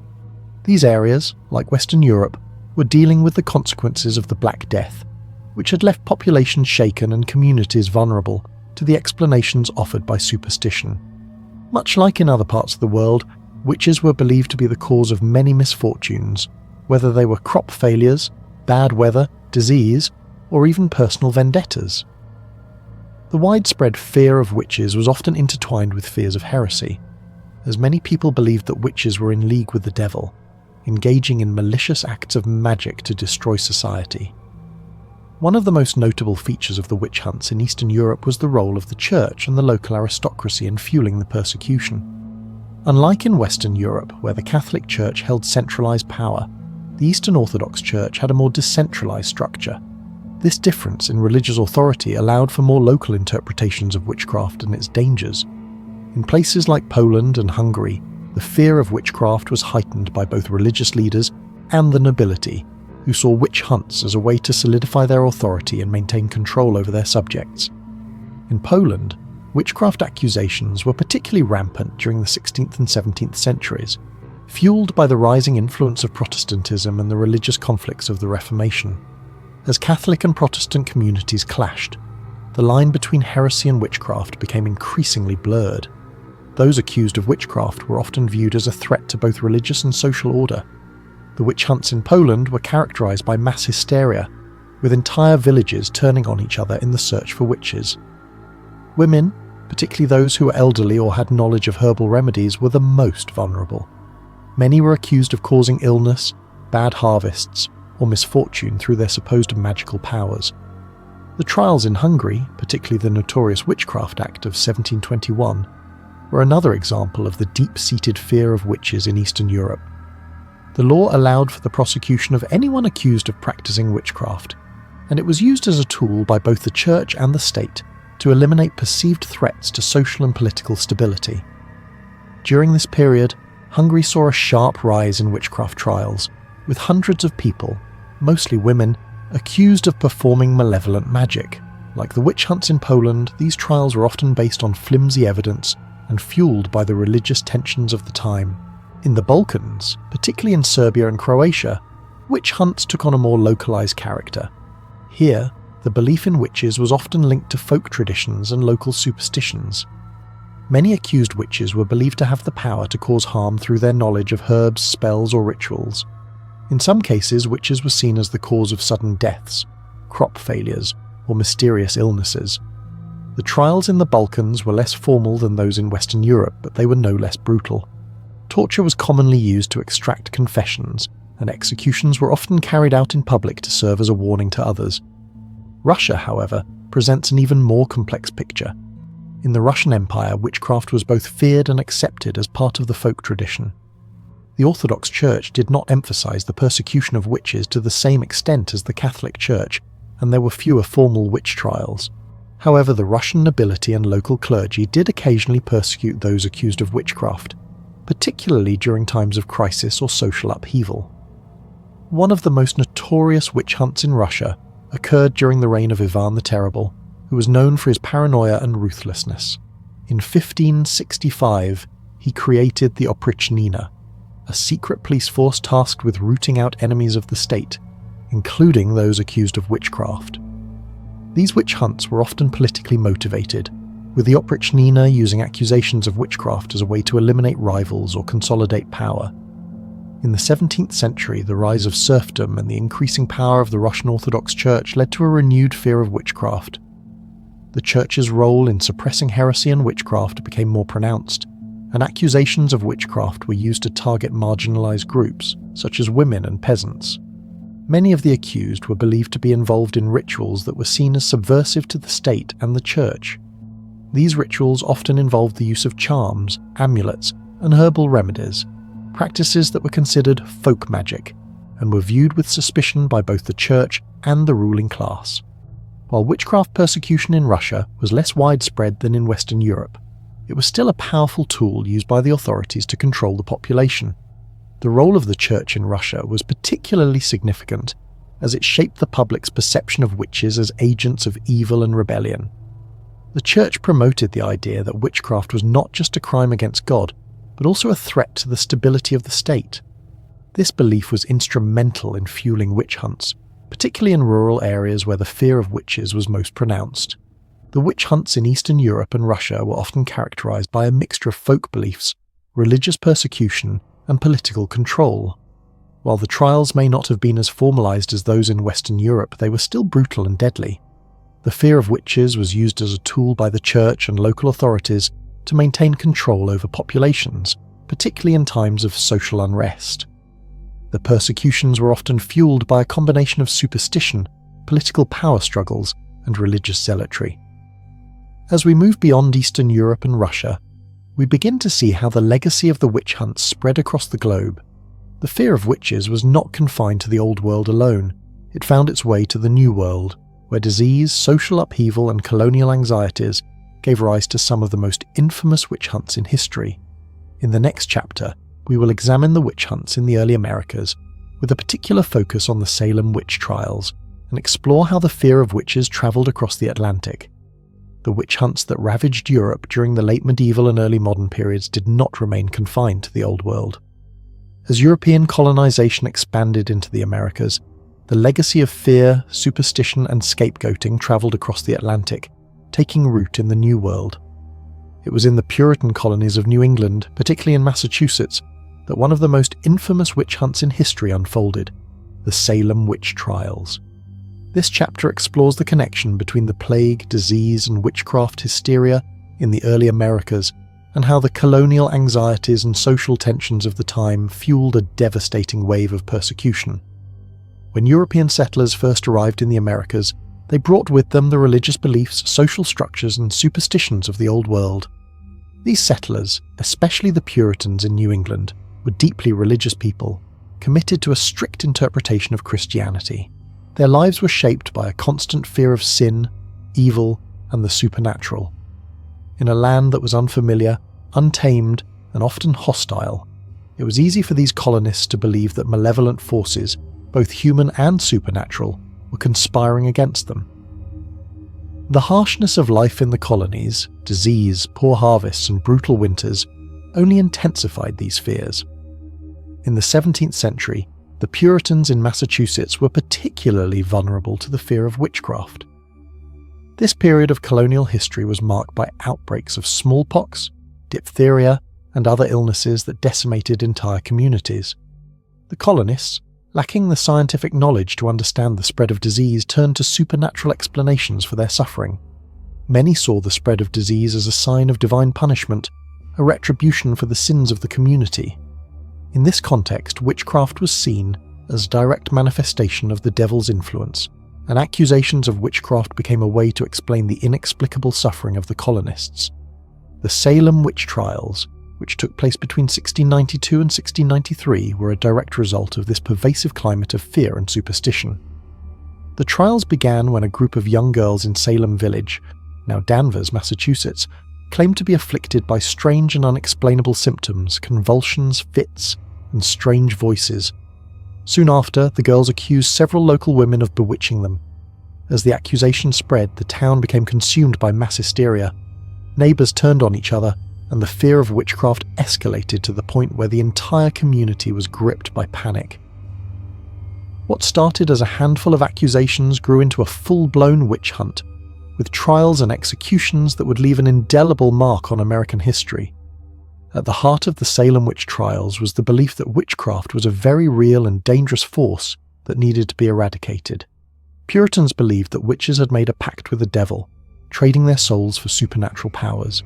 These powers, they believed, allowed witches to cause harm to others, whether through illness, death, or misfortune. In the case of Salem, the accusation of witchcraft was often tied to personal disputes, family rivalries, and pre-existing social tensions. Women, especially those who were marginalized or did not fit into the rigid expectations of Puritan society, were especially vulnerable to accusations of witchcraft. During the trials, the accused witches were subjected to brutal interrogations, many of which included physical torture in an attempt to extract confessions. The methods used to extract confessions during the trials were eerily reminiscent of the techniques used in European witch hunts. The accused were often forced to name other witches, leading to a spiralling cycle of accusations that led to more and more people being implicated. The trials were conducted with little regard for due process or evidence, and the standards of proof were based on vague testimonies, spectral evidence, testimony about visions or dreams, and confessions obtained under duress. One of the most infamous aspects of the Salem witch trials was the use of spectral evidence. This form of evidence allowed accusers to testify that they had seen the spectre, or spirit, of the accused person tormenting them. This type of evidence, while highly subjective, was accepted as proof of witchcraft during the trials. In the absence of physical evidence, the reliance on spectral evidence allowed the hysteria to spread unchecked. The accusations spiraled out of control, and soon dozens of people, including prominent members of the community, were accused of witchcraft. The trials culminated in the execution of 20 people, mostly women, and the imprisonment of many others. The hysteria only began to subside when prominent figures in the community, including the colony's governor, intervened and put an end to the trials. Governor William Phips, upon hearing of the lack of evidence and the widespread panic, ordered a halt to the proceedings. In the aftermath of the trials, the people of Salem, as well as the wider colonial community, were left to reckon with the devastating consequences of their fear-driven actions. The Salem witch trials were a turning point in the history of witch hunts. While witchcraft accusations had been prevalent in Europe for centuries, the trials in Salem marked the beginning of the end for large-scale witch hunts in the Americas.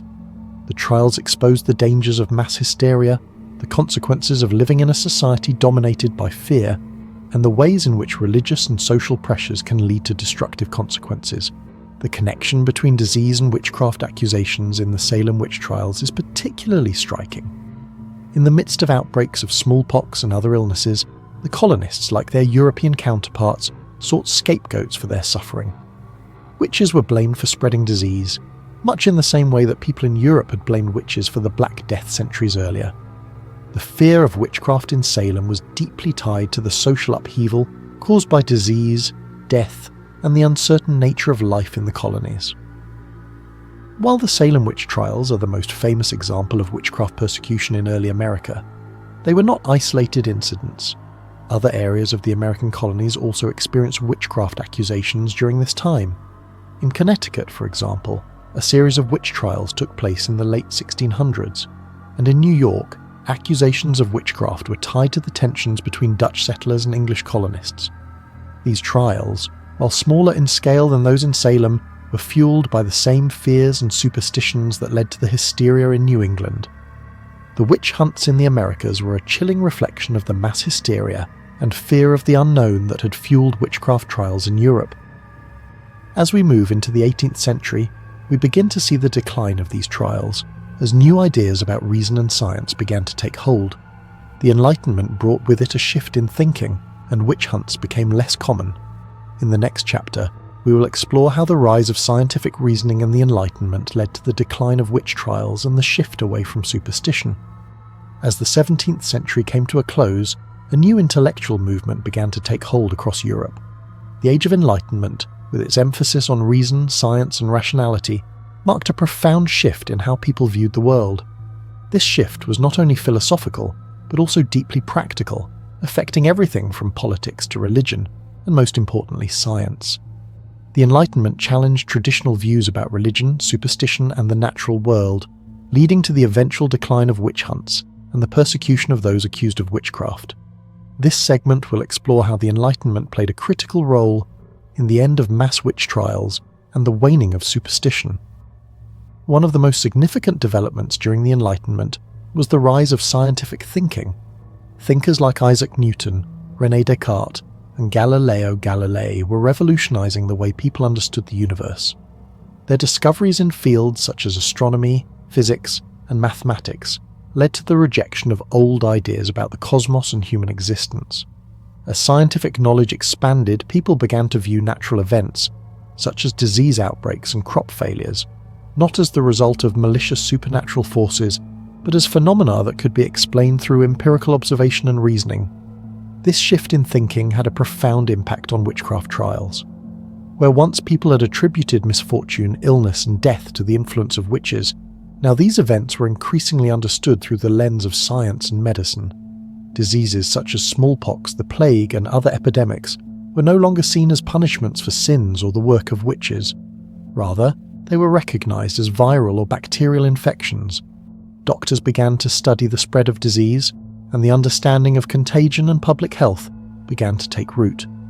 The scientific revolution encouraged people to look for natural explanations for the mysterious and the unexplained, which ultimately eroded the belief in witchcraft as a real, tangible threat. Philosophers of the Enlightenment also contributed to the decline of witch hunts by promoting ideas of individual rights, justice, and tolerance. Thinkers like Voltaire, John Locke, and Jean-Jacques Rousseau argued that people should be judged based on reason, not superstition. Their advocacy for the rights of the accused and the idea of justice as based on evidence rather than fear helped to dismantle the foundations of witch trials. The Enlightenment challenged the authority of religious institutions that had long supported the persecution of witches, particularly the Catholic Church, which had played a central role in the witch hunts of the previous centuries. As the Enlightenment spread, so did the demand for legal reforms. Courts, which had once relied on the testimonies of accusers who claimed to have seen the spectres of witches, or who were able to recount fantastical tales of dark magic, began to require more concrete evidence. Torture, which had been used to extract confessions from the accused, was increasingly seen as a violation of human rights. The use of torture in witch trials became controversial, and in many parts of Europe it was eventually outlawed. Legal reforms, influenced by Enlightenment thinking, helped to reduce the prevalence of witch trials, and accusations of witchcraft gradually lost their place as a legitimate basis for legal action. In some countries, the decline of witch hunts was formalized through legislation. In France, for instance, the last official witch trial took place in 1745, and by the early 18th century, the French government had moved to limit the scope of witchcraft prosecutions. Similarly, in Switzerland, the last witch execution occurred in 1782. In England, the Witchcraft Act of 1736 effectively decriminalised witchcraft, making it a mere misdemeanour rather than a capital offence. The Act acknowledged that belief in witches was based on superstition, and that accusations of witchcraft should no longer be treated as serious crimes. In Germany, the birthplace of the Malleus Maleficarum, the decline of witch trials was more gradual but nonetheless significant. The region had seen some of the most intense witch hunts in history, particularly during the 16th and 17th centuries, with the trials in Würzburg and Bamberg being among the most notorious. However, by the 18th century, there was a growing awareness that the trials had been based on faulty evidence and irrational fears.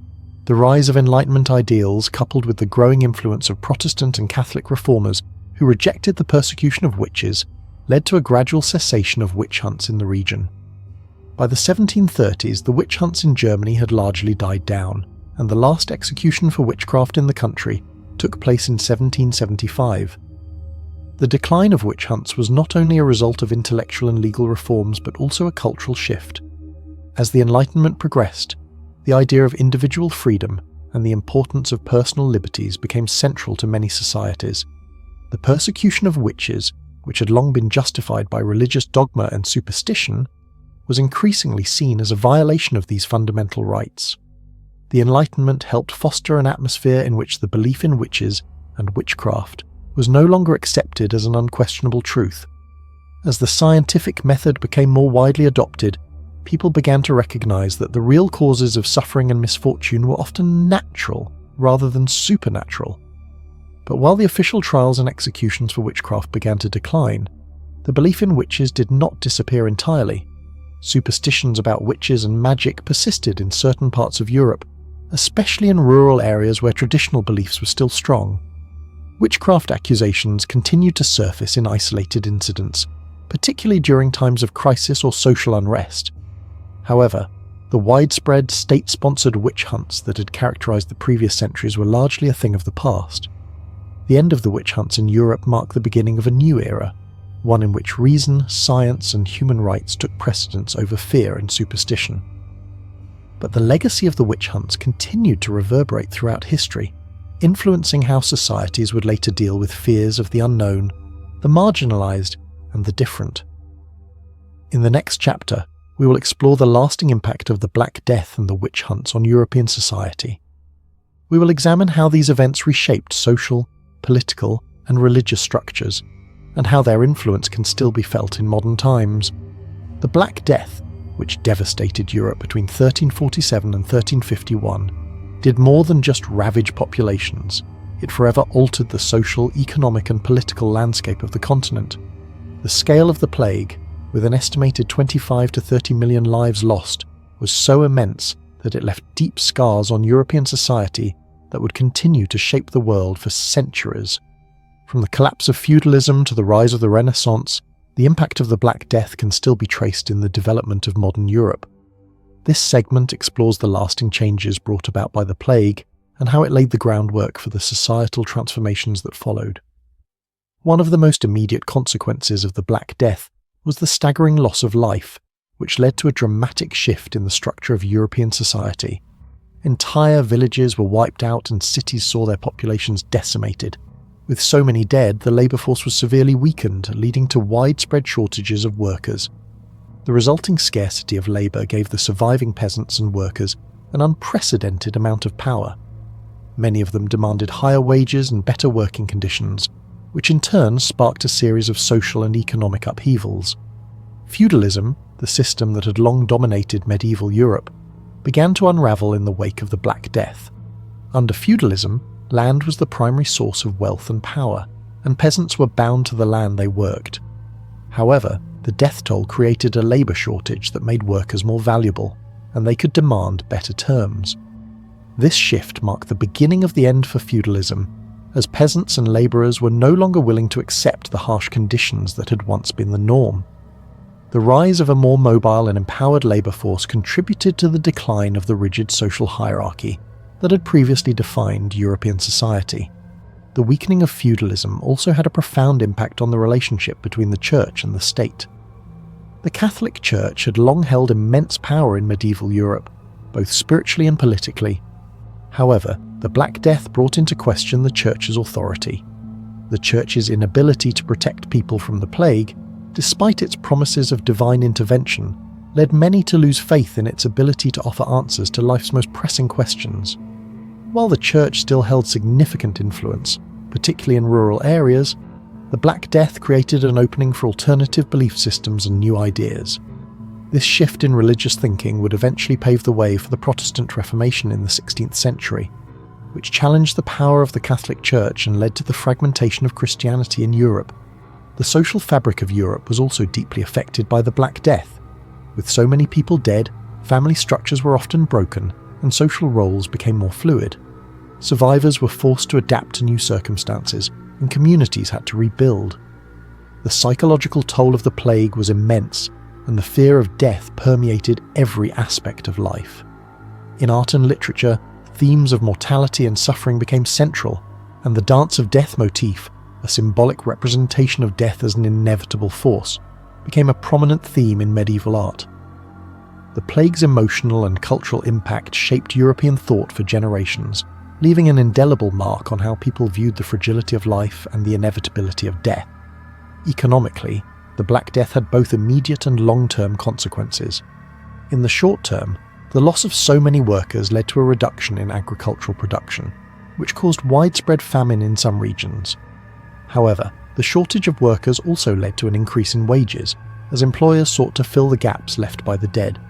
As a result, peasants and labourers found themselves in a more favourable bargaining position than ever before. In many parts of Europe, this led to a temporary improvement in living standards for the lower classes. The economic changes brought about by the Black Death also played a key role in the development of early capitalism. As the medieval feudal system began to decline, new economic structures emerged, particularly in urban centres. The rise of commerce, banking and trade gave rise to a growing merchant class, which began to challenge the old aristocratic elites. The creation of new wealth through trade and commerce laid the groundwork for the Renaissance, a period of cultural and intellectual rebirth that would transform Europe in the centuries to come. Politically, the Black Death had far-reaching effects. In many parts of Europe, rulers and governments found themselves struggling to maintain control over their territories in the face of widespread devastation. The plague weakened monarchies and created power vacuums that allowed local leaders and regional lords to gain more autonomy. The social upheaval caused by the Black Death also made it harder for centralized governments to exert their authority, leading to increased political fragmentation. In some regions, this fragmentation would lead to the rise of powerful city-states and more decentralized forms of governance, particularly in Italy. The rise of the Renaissance, which is often seen as the rebirth of classical knowledge and culture, was deeply influenced by the Black Death. The plague decimated the old feudal system, but it also created space for new ideas to flourish. The increased demand for education, the rise of humanism, and the growing interest in science and art were all products of the social and economic shifts caused by the Black Death. As people began to question old ways of thinking, the foundations of the Renaissance were laid, and Europe entered a new era of intellectual and cultural development. Beyond these political, social and economic changes, the Black Death also had a profound effect on European art, literature and culture. In the aftermath of the plague, artists and writers began to explore the themes of death, suffering and the fragility of life in ways that had not been seen before. The memento mori, a reminder of human mortality, became a prominent motif in art, with depictions of skulls, decaying bodies, and other symbols of death. Literature too began to reflect the deep sense of disillusionment that followed the plague. Writers such as Geoffrey Chaucer, whose Canterbury Tales depicted a broad cross-section of medieval society, explored themes of life, death, and morality in ways that resonated with the experiences of those who had lived through the plague. As the Black Death began to fade into history, its legacy lived on in the shifting tides of European society. The growth of new social and economic structures, the questioning of old religious dogma, and the flourishing of intellectual and artistic expression all contributed to the dramatic transformations that Europe would undergo in the centuries to follow. The lessons learned from the Black Death and the fear it unleashed would continue to shape European thought and behaviour, influencing how societies responded to future crises. In the next chapter, we will explore how the Black Death and its aftermath influenced later societal fears, including the witch hunts that would follow in the centuries to come. The Black Death, which swept through Europe with devastating consequences, was not confined to the West. Its reach extended across much of the known world, including the Islamic lands of the Middle East, North Africa and parts of Central Asia. The plague's impact on the Islamic world was profound, and it left behind a legacy of fear, suffering and social upheaval. However, while Europe responded to the Black Death with witch hunts and witchcraft accusations, the Islamic world saw a different reaction. Witchcraft beliefs were not as prominent or as systematically persecuted in the Islamic regions as they were in Europe, yet the Black Death nonetheless influenced societal attitudes toward the supernatural, illness, and the search for scapegoats. To understand how the Islamic world responded to the Black Death and its aftermath, it is important to first explore the cultural and religious context of the time. In Islamic teachings, disease was often seen as a test from God. There was a deep belief that illness, suffering, and death were part of the divine plan, and that humans should respond to these challenges with patience and submission to the will of God. This was a significant difference from the European view, where disease was sometimes seen as a punishment from God for sin, or even as the result of malevolent forces like witches. In the Islamic world, however, the focus was more on understanding the causes of disease and providing spiritual guidance to the afflicted. The Black Death arrived in the Islamic world in the mid-14th century, likely carried by trade routes that connected Europe and Asia. The plague spread rapidly through the bustling cities of the Middle East, North Africa, and parts of Central Asia, reaching regions like Egypt, Syria, and Persia. The overwhelming death toll and the speed at which the plague spread were terrifying. In cities like Cairo, Damascus, and Baghdad, entire communities were wiped out, and the disease left a deep psychological scar on the population. However, unlike in Europe, the plague did not lead to widespread witch hunts or a frenzy of supernatural explanations. Instead, the response was more grounded in religious interpretation and community solidarity. Islamic scholars and religious leaders emphasized the importance of patience, prayer, and repentance in the face of such an immense tragedy. The plague was seen as a trial, a test from God, and Muslims were urged to turn to their faith for solace and understanding. In fact, many believe that the deaths of those who succumbed to the plague were a form of martyrdom, and that those who perished in this way were rewarded with paradise. This view provided a sense of comfort to the grieving population, and may have helped to prevent the mass hysteria that fueled witch hunts in Europe. While the emotional and social toll of the plague was no less severe in the Islamic world, the religious framework allowed people to process the catastrophe in a way that was less focused on assigning blame to external forces such as witches. Nevertheless, the fear of witchcraft and malevolent forces did exist in the Islamic world, though it was often linked to other practices such as black magic or sorcery.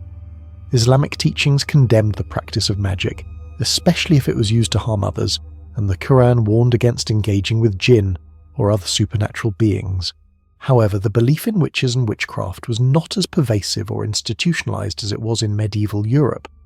Instead, the focus was more on the danger posed by individuals who used magic for personal gain or harm. and less on the idea of witches conspiring with the devil to wreak havoc on society. In regions like Persia and the Ottoman Empire, stories of magic and sorcery were often tied to the broader cultural context of mystical practices, alchemy, and esoteric knowledge.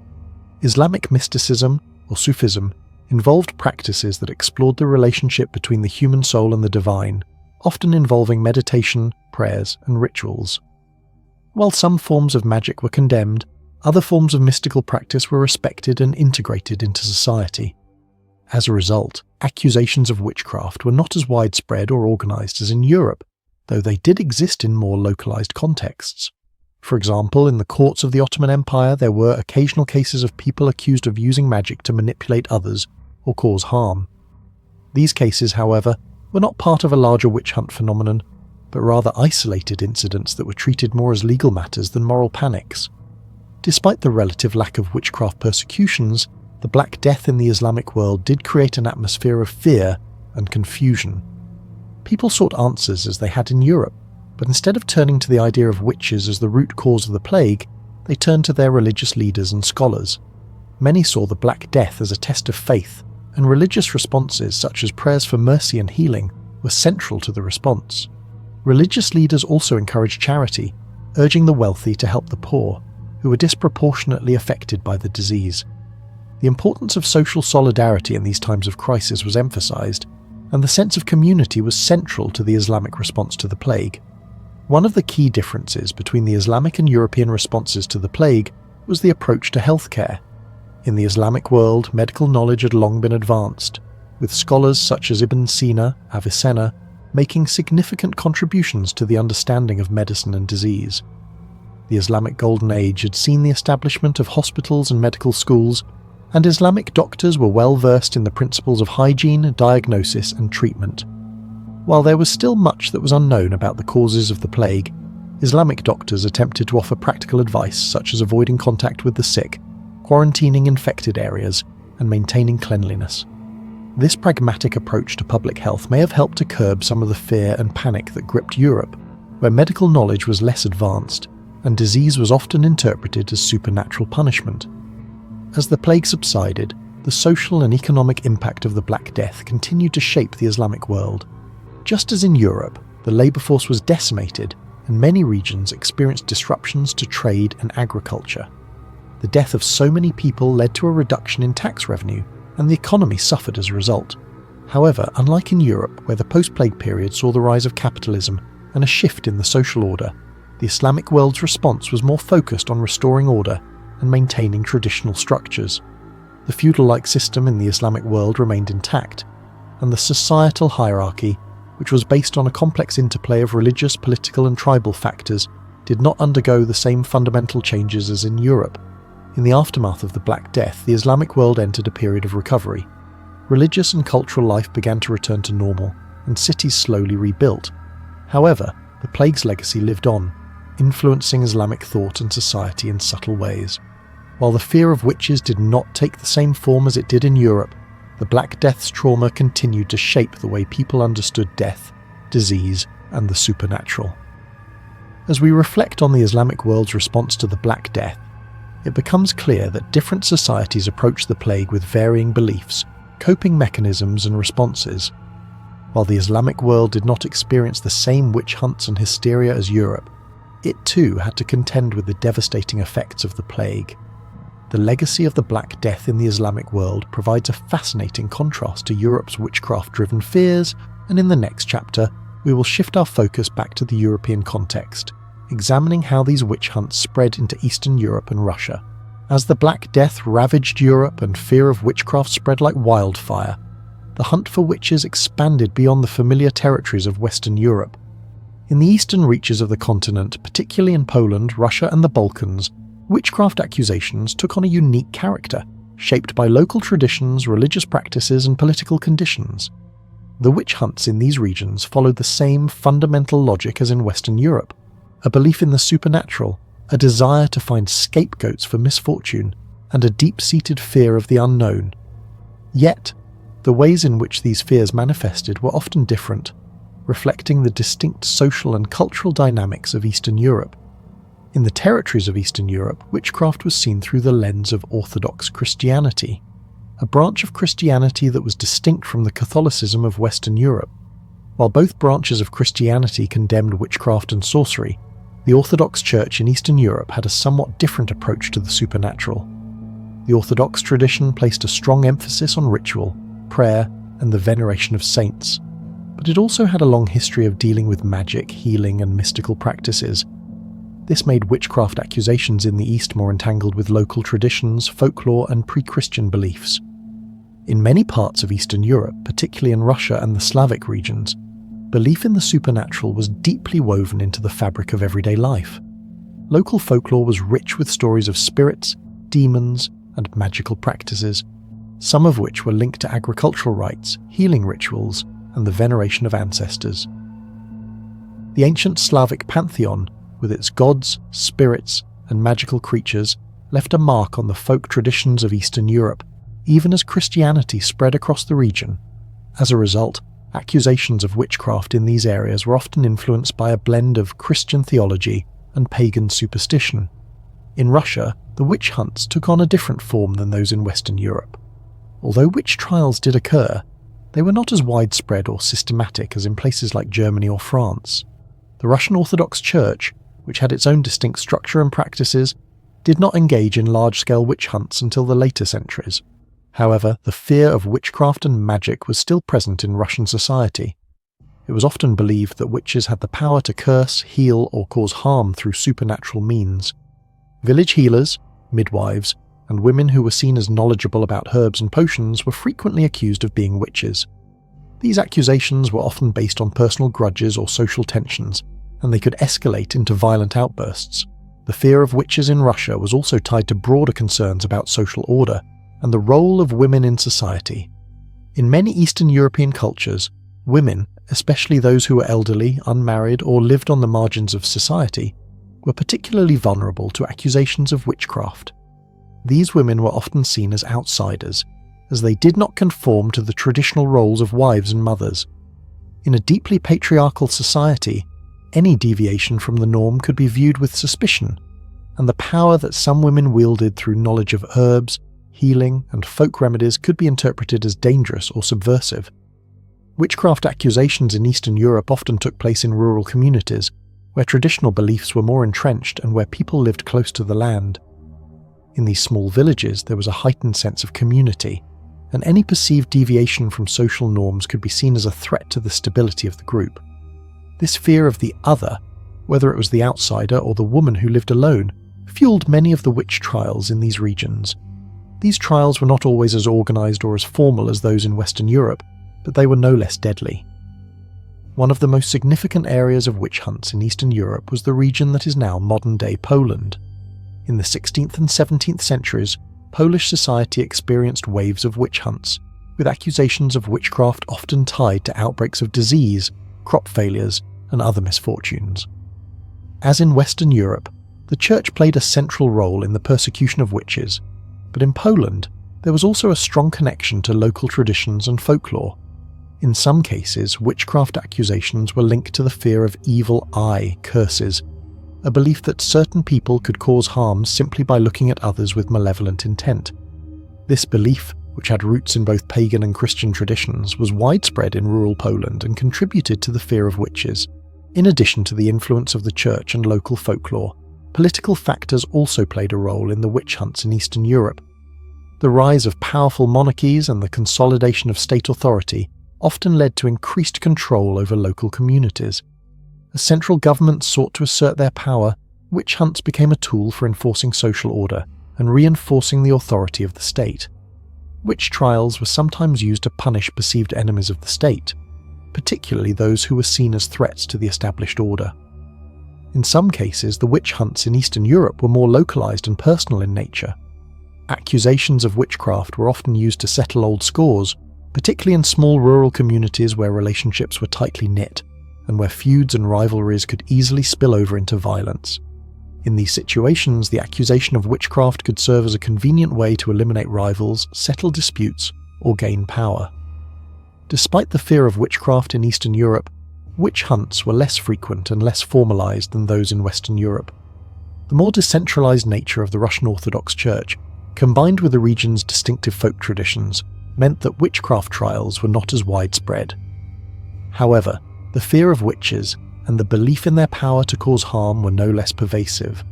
In some regions, witchcraft accusations were still a tool for controlling women and marginalized groups, and they were often used to enforce traditional gender roles. The impact of the witch hunts in Eastern Europe was far-reaching, even if they were less systematic than those in Western Europe. The fear of witches and the persecution of women persisted in various forms, and the legacy of these trials can still be seen in modern Eastern European societies. In some areas, the belief in witches and magic continues to influence local culture, and witchcraft accusations are still used to explain personal misfortune or social unrest. As we have seen in Eastern Europe, witchcraft was often intertwined with local traditions, religious beliefs, and social structures. These elements made witch hunts in the region somewhat different from those in Western Europe, but the underlying fear of the unknown remained the same. In the next chapter, we will look at how witchcraft accusations and persecutions were not confined to Europe alone, but also made their way to the New World, where the seeds of witch hysteria would take root in the early American colonies. The seeds of witchcraft hysteria, sown in Europe during the Middle Ages and the Renaissance, would eventually take root across the Atlantic, deeply influencing the social and religious dynamics of the early American colonies. When settlers arrived in the New World, they brought with them centuries of superstition, fear, and religious fervour, creating fertile ground for witchcraft accusations. As the colonies struggled to survive in the face of harsh conditions, diseases, and isolation, the fear of witchcraft soon transformed into full-blown hysteria. In this segment, we will explore how the legacy of the Black Death, along with the fears and anxieties brought by early colonists, contributed to the witch hunts in the Americas, particularly focusing on the infamous Salem witch trials. The journey to the New World was one fraught with danger. The early settlers faced disease, starvation, and extreme isolation, and their survival was often uncertain. These difficult circumstances, coupled with the deep religious convictions of the settlers, helped to foster a climate of fear and paranoia. The colonists were keenly aware of their precarious position in a vast and unfamiliar wilderness, and many looked to their faith as both protection and a means of explaining the inexplicable. For these early settlers, the supernatural was a very real force in their lives, and the spectre of witchcraft was often invoked as the cause of personal misfortune, illness, or death. As the settlers faced new diseases such as smallpox and malaria, many believed these illnesses were a form of divine punishment or the work of malevolent forces, including witches. The fear of witches was particularly prevalent in New England, where the Puritans, who had fled religious persecution in England, were deeply committed to the idea of a divinely ordered society. In their view, any deviation from the strict moral codes they had established could open the door to demonic influence. Thus, when a tragedy or unexplained event occurred, it was not uncommon for the colonists to look for a scapegoat, and witches, often women who were marginalized or unconventional in some way, were the easiest targets. The most famous of these witch hunts occurred in Salem, Massachusetts in 1692. The Salem witch trials, though a relatively isolated event in the broader history of witch hunts in America, have become emblematic of the dangers of mass hysteria and the consequences of scapegoating. The trials were precipitated by a combination of factors, including political instability, religious fervour, and the fear of the supernatural. In Salem, a group of young girls began experiencing strange symptoms, including convulsions and fits, which they attributed to witchcraft. Soon after, these girls began accusing others in their community of practicing witchcraft, setting off a chain reaction that led to the arrests and executions of 20 people, most of whom were women. The Salem witch trials were marked by a profound sense of fear and panic, and they were fueled by a combination of personal grievances, religious zealotry, and societal pressures. In the highly religious Puritan society of Salem, any deviation from the moral code was seen as a threat to the social order. The witch trials served not only to rid the community of witches, but also to reinforce the power of religious and political authorities.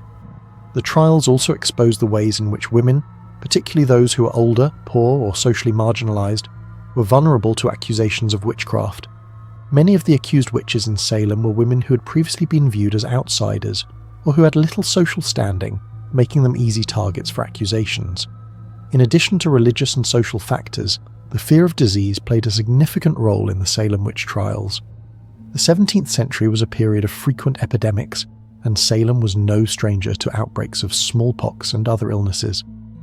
When the girls in Salem began exhibiting symptoms, many saw it as a sign of divine retribution or the result of witchcraft. The belief in witchcraft as a cause of illness and death had been ingrained in the settlers' minds by centuries of European superstition, and in the midst of the trials it was a convenient explanation for the inexplicable suffering that had befallen the town. The role of the local clergy in the witch trials was also crucial. Ministers in Salem, such as Reverend Samuel Parris, were quick to support the idea of witchcraft as the cause of the strange occurrences in the town. The sermons preached by these ministers often focused on the dangers of witchcraft and the necessity of purging society of evil influences. The Puritan belief in a theocratic society, in which the church played a central role in both spiritual and temporal affairs, meant that the clergy had considerable power to shape public opinion and influence the course of events. The religious fervour of the Puritans, combined with the deep fear of the supernatural, helped to create an atmosphere in which witchcraft accusations could flourish.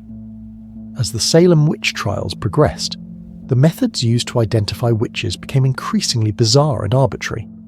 Accusations were often based on flimsy evidence, such as the testimonies of young girls who claimed to have been bewitched, or the physical examination of accused witches for witch marks. The use of spectral evidence, testimony that the spectre or spirit of the accused witch had appeared to the accuser, was also allowed in court, despite the fact that it was purely subjective and unverifiable. This reliance on uncorroborated evidence led to the conviction and execution of innocent people, many of whom had no means of defending themselves. The trials ultimately came to an end in 1693, but not before many lives were ruined.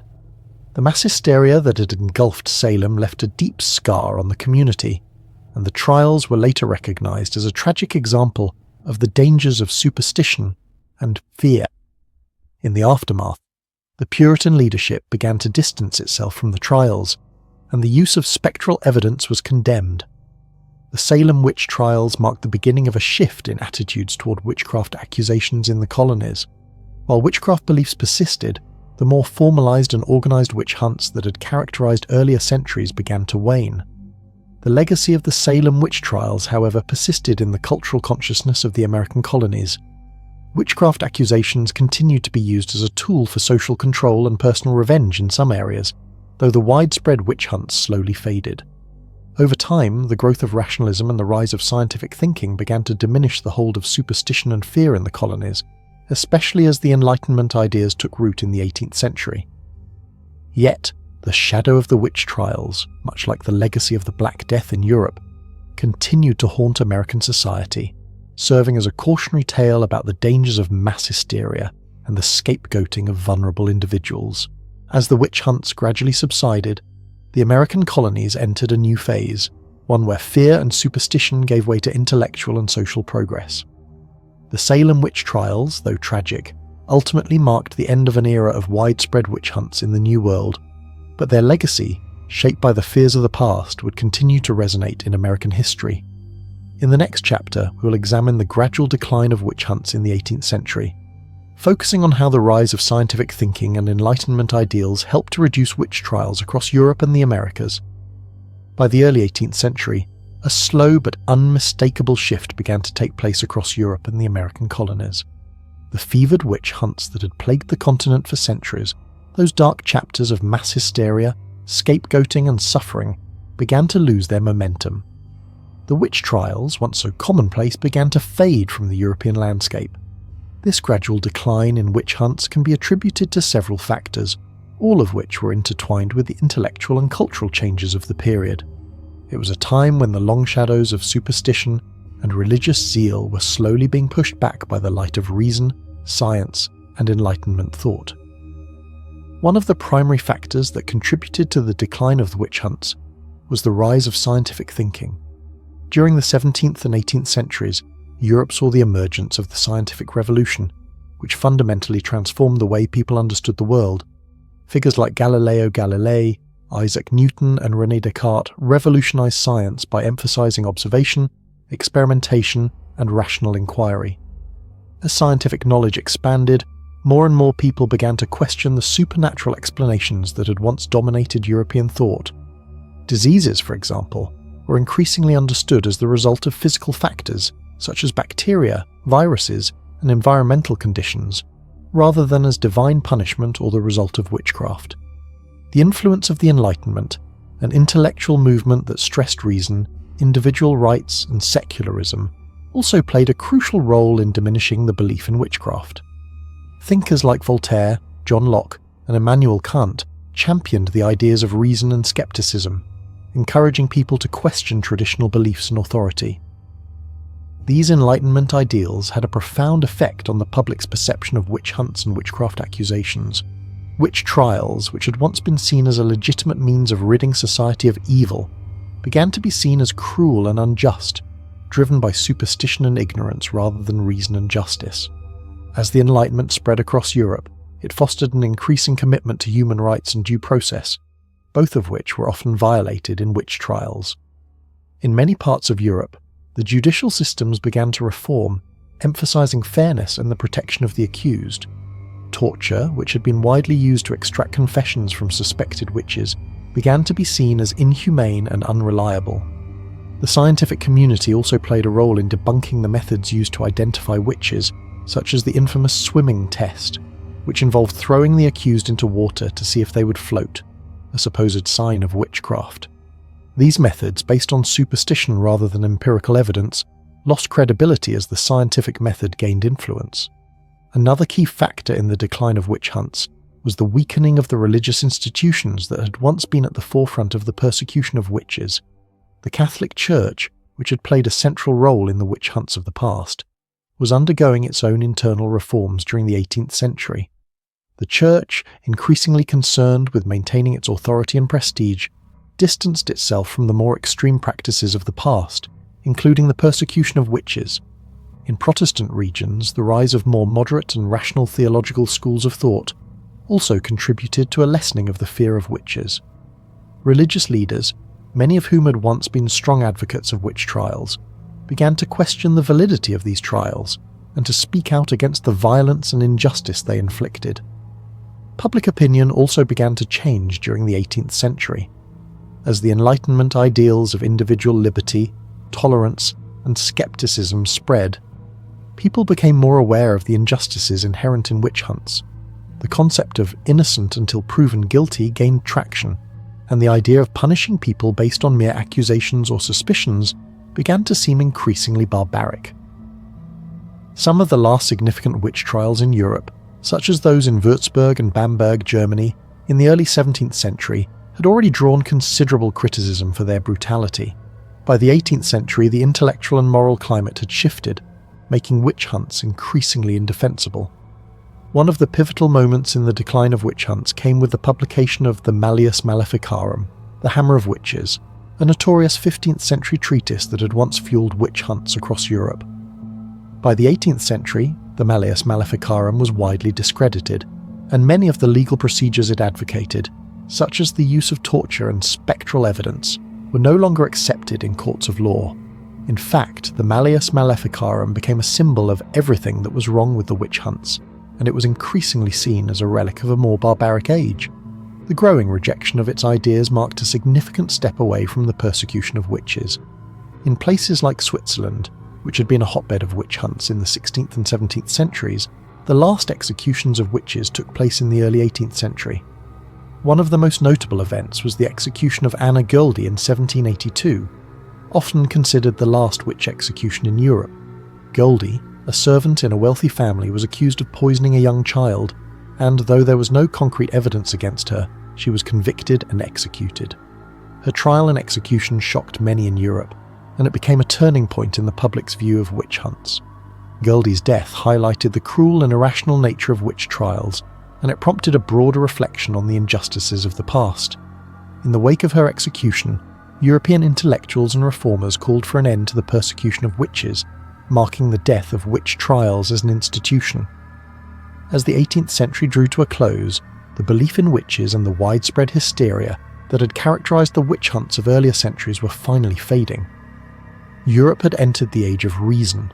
and the horrors of the past began to be recognized as the result of ignorance, fear, and superstition.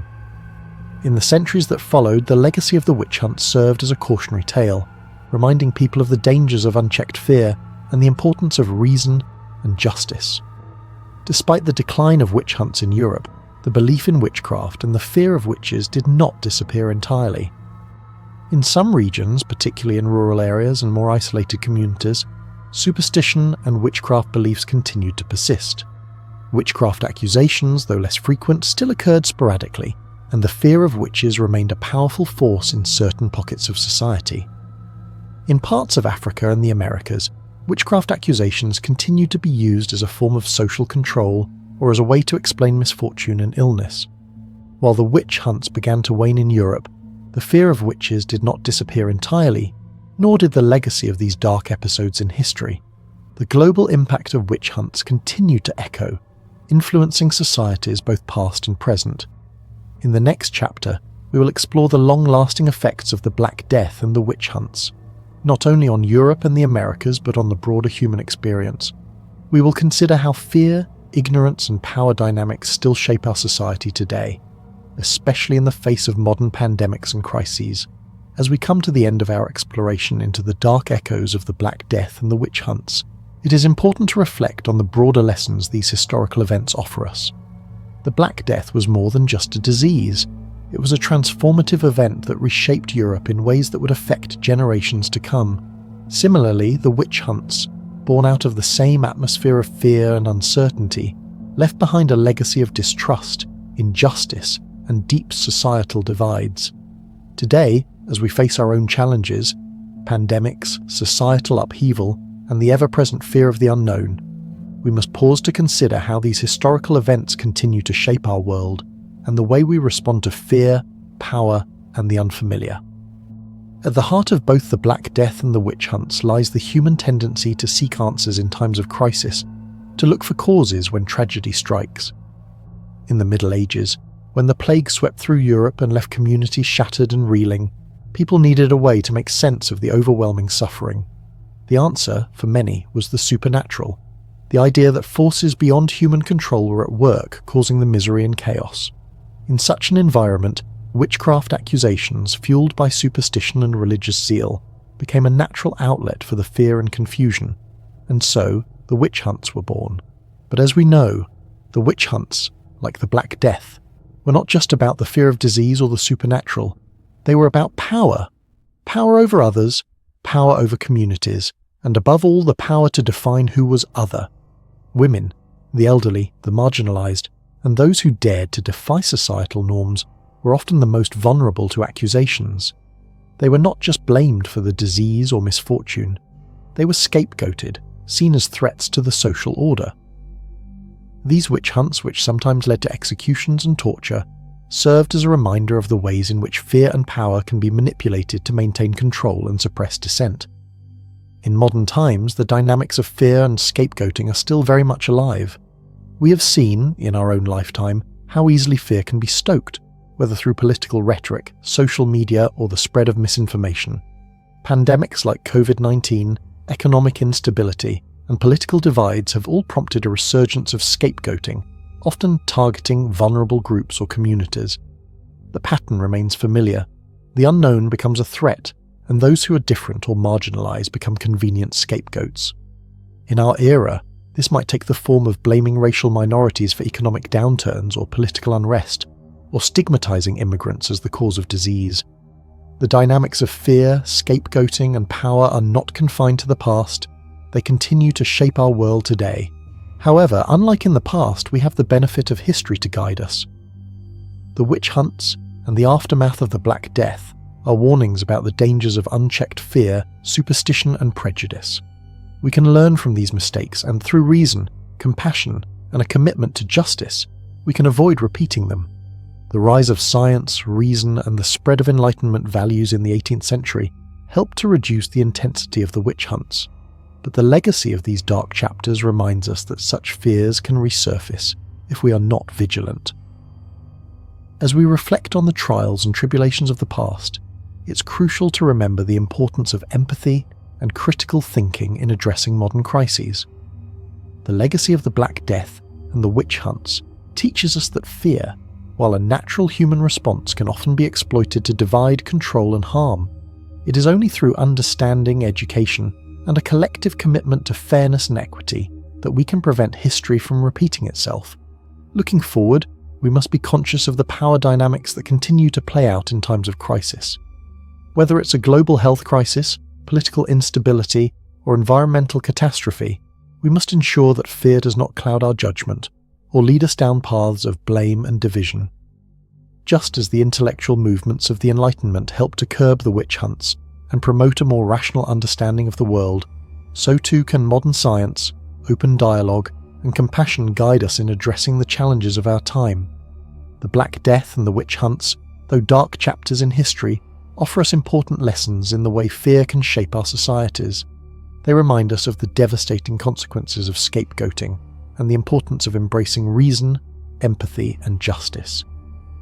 As we navigate the complexities of the modern world, let us be mindful of the legacy of these events, and let us strive to build a future that is not driven by fear, but by understanding and solidarity. As we conclude this journey through history, let us reflect on the lessons we have learned from the Black Death and the witch hunts. The past is not merely a record of events. It is a mirror that reflects our own humanity, our fears, our capacity for cruelty, but also our potential for growth, healing, and compassion. Let us take these lessons to heart, allowing them to guide us as we confront the challenges of our own time. May we remember that fear, while a natural response, should never govern our actions. May we approach the unknown with curiosity, with an open heart, and with a commitment to understanding, so that we can create a future where fear does not divide us, but unites us in our shared humanity. And now, as we drift toward the quiet solace of sleep, may these thoughts settle softly in your mind, allowing you to find peace in the knowledge that the lessons of history, though sometimes painful, can offer us a guiding light in the present. Thank you for joining me on this journey through time, and may your dreams tonight be filled with understanding and calm reflection. Sleep well, and remember, history is never far behind. It shapes us, it guides us, and it reminds us of the enduring power of knowledge and compassion.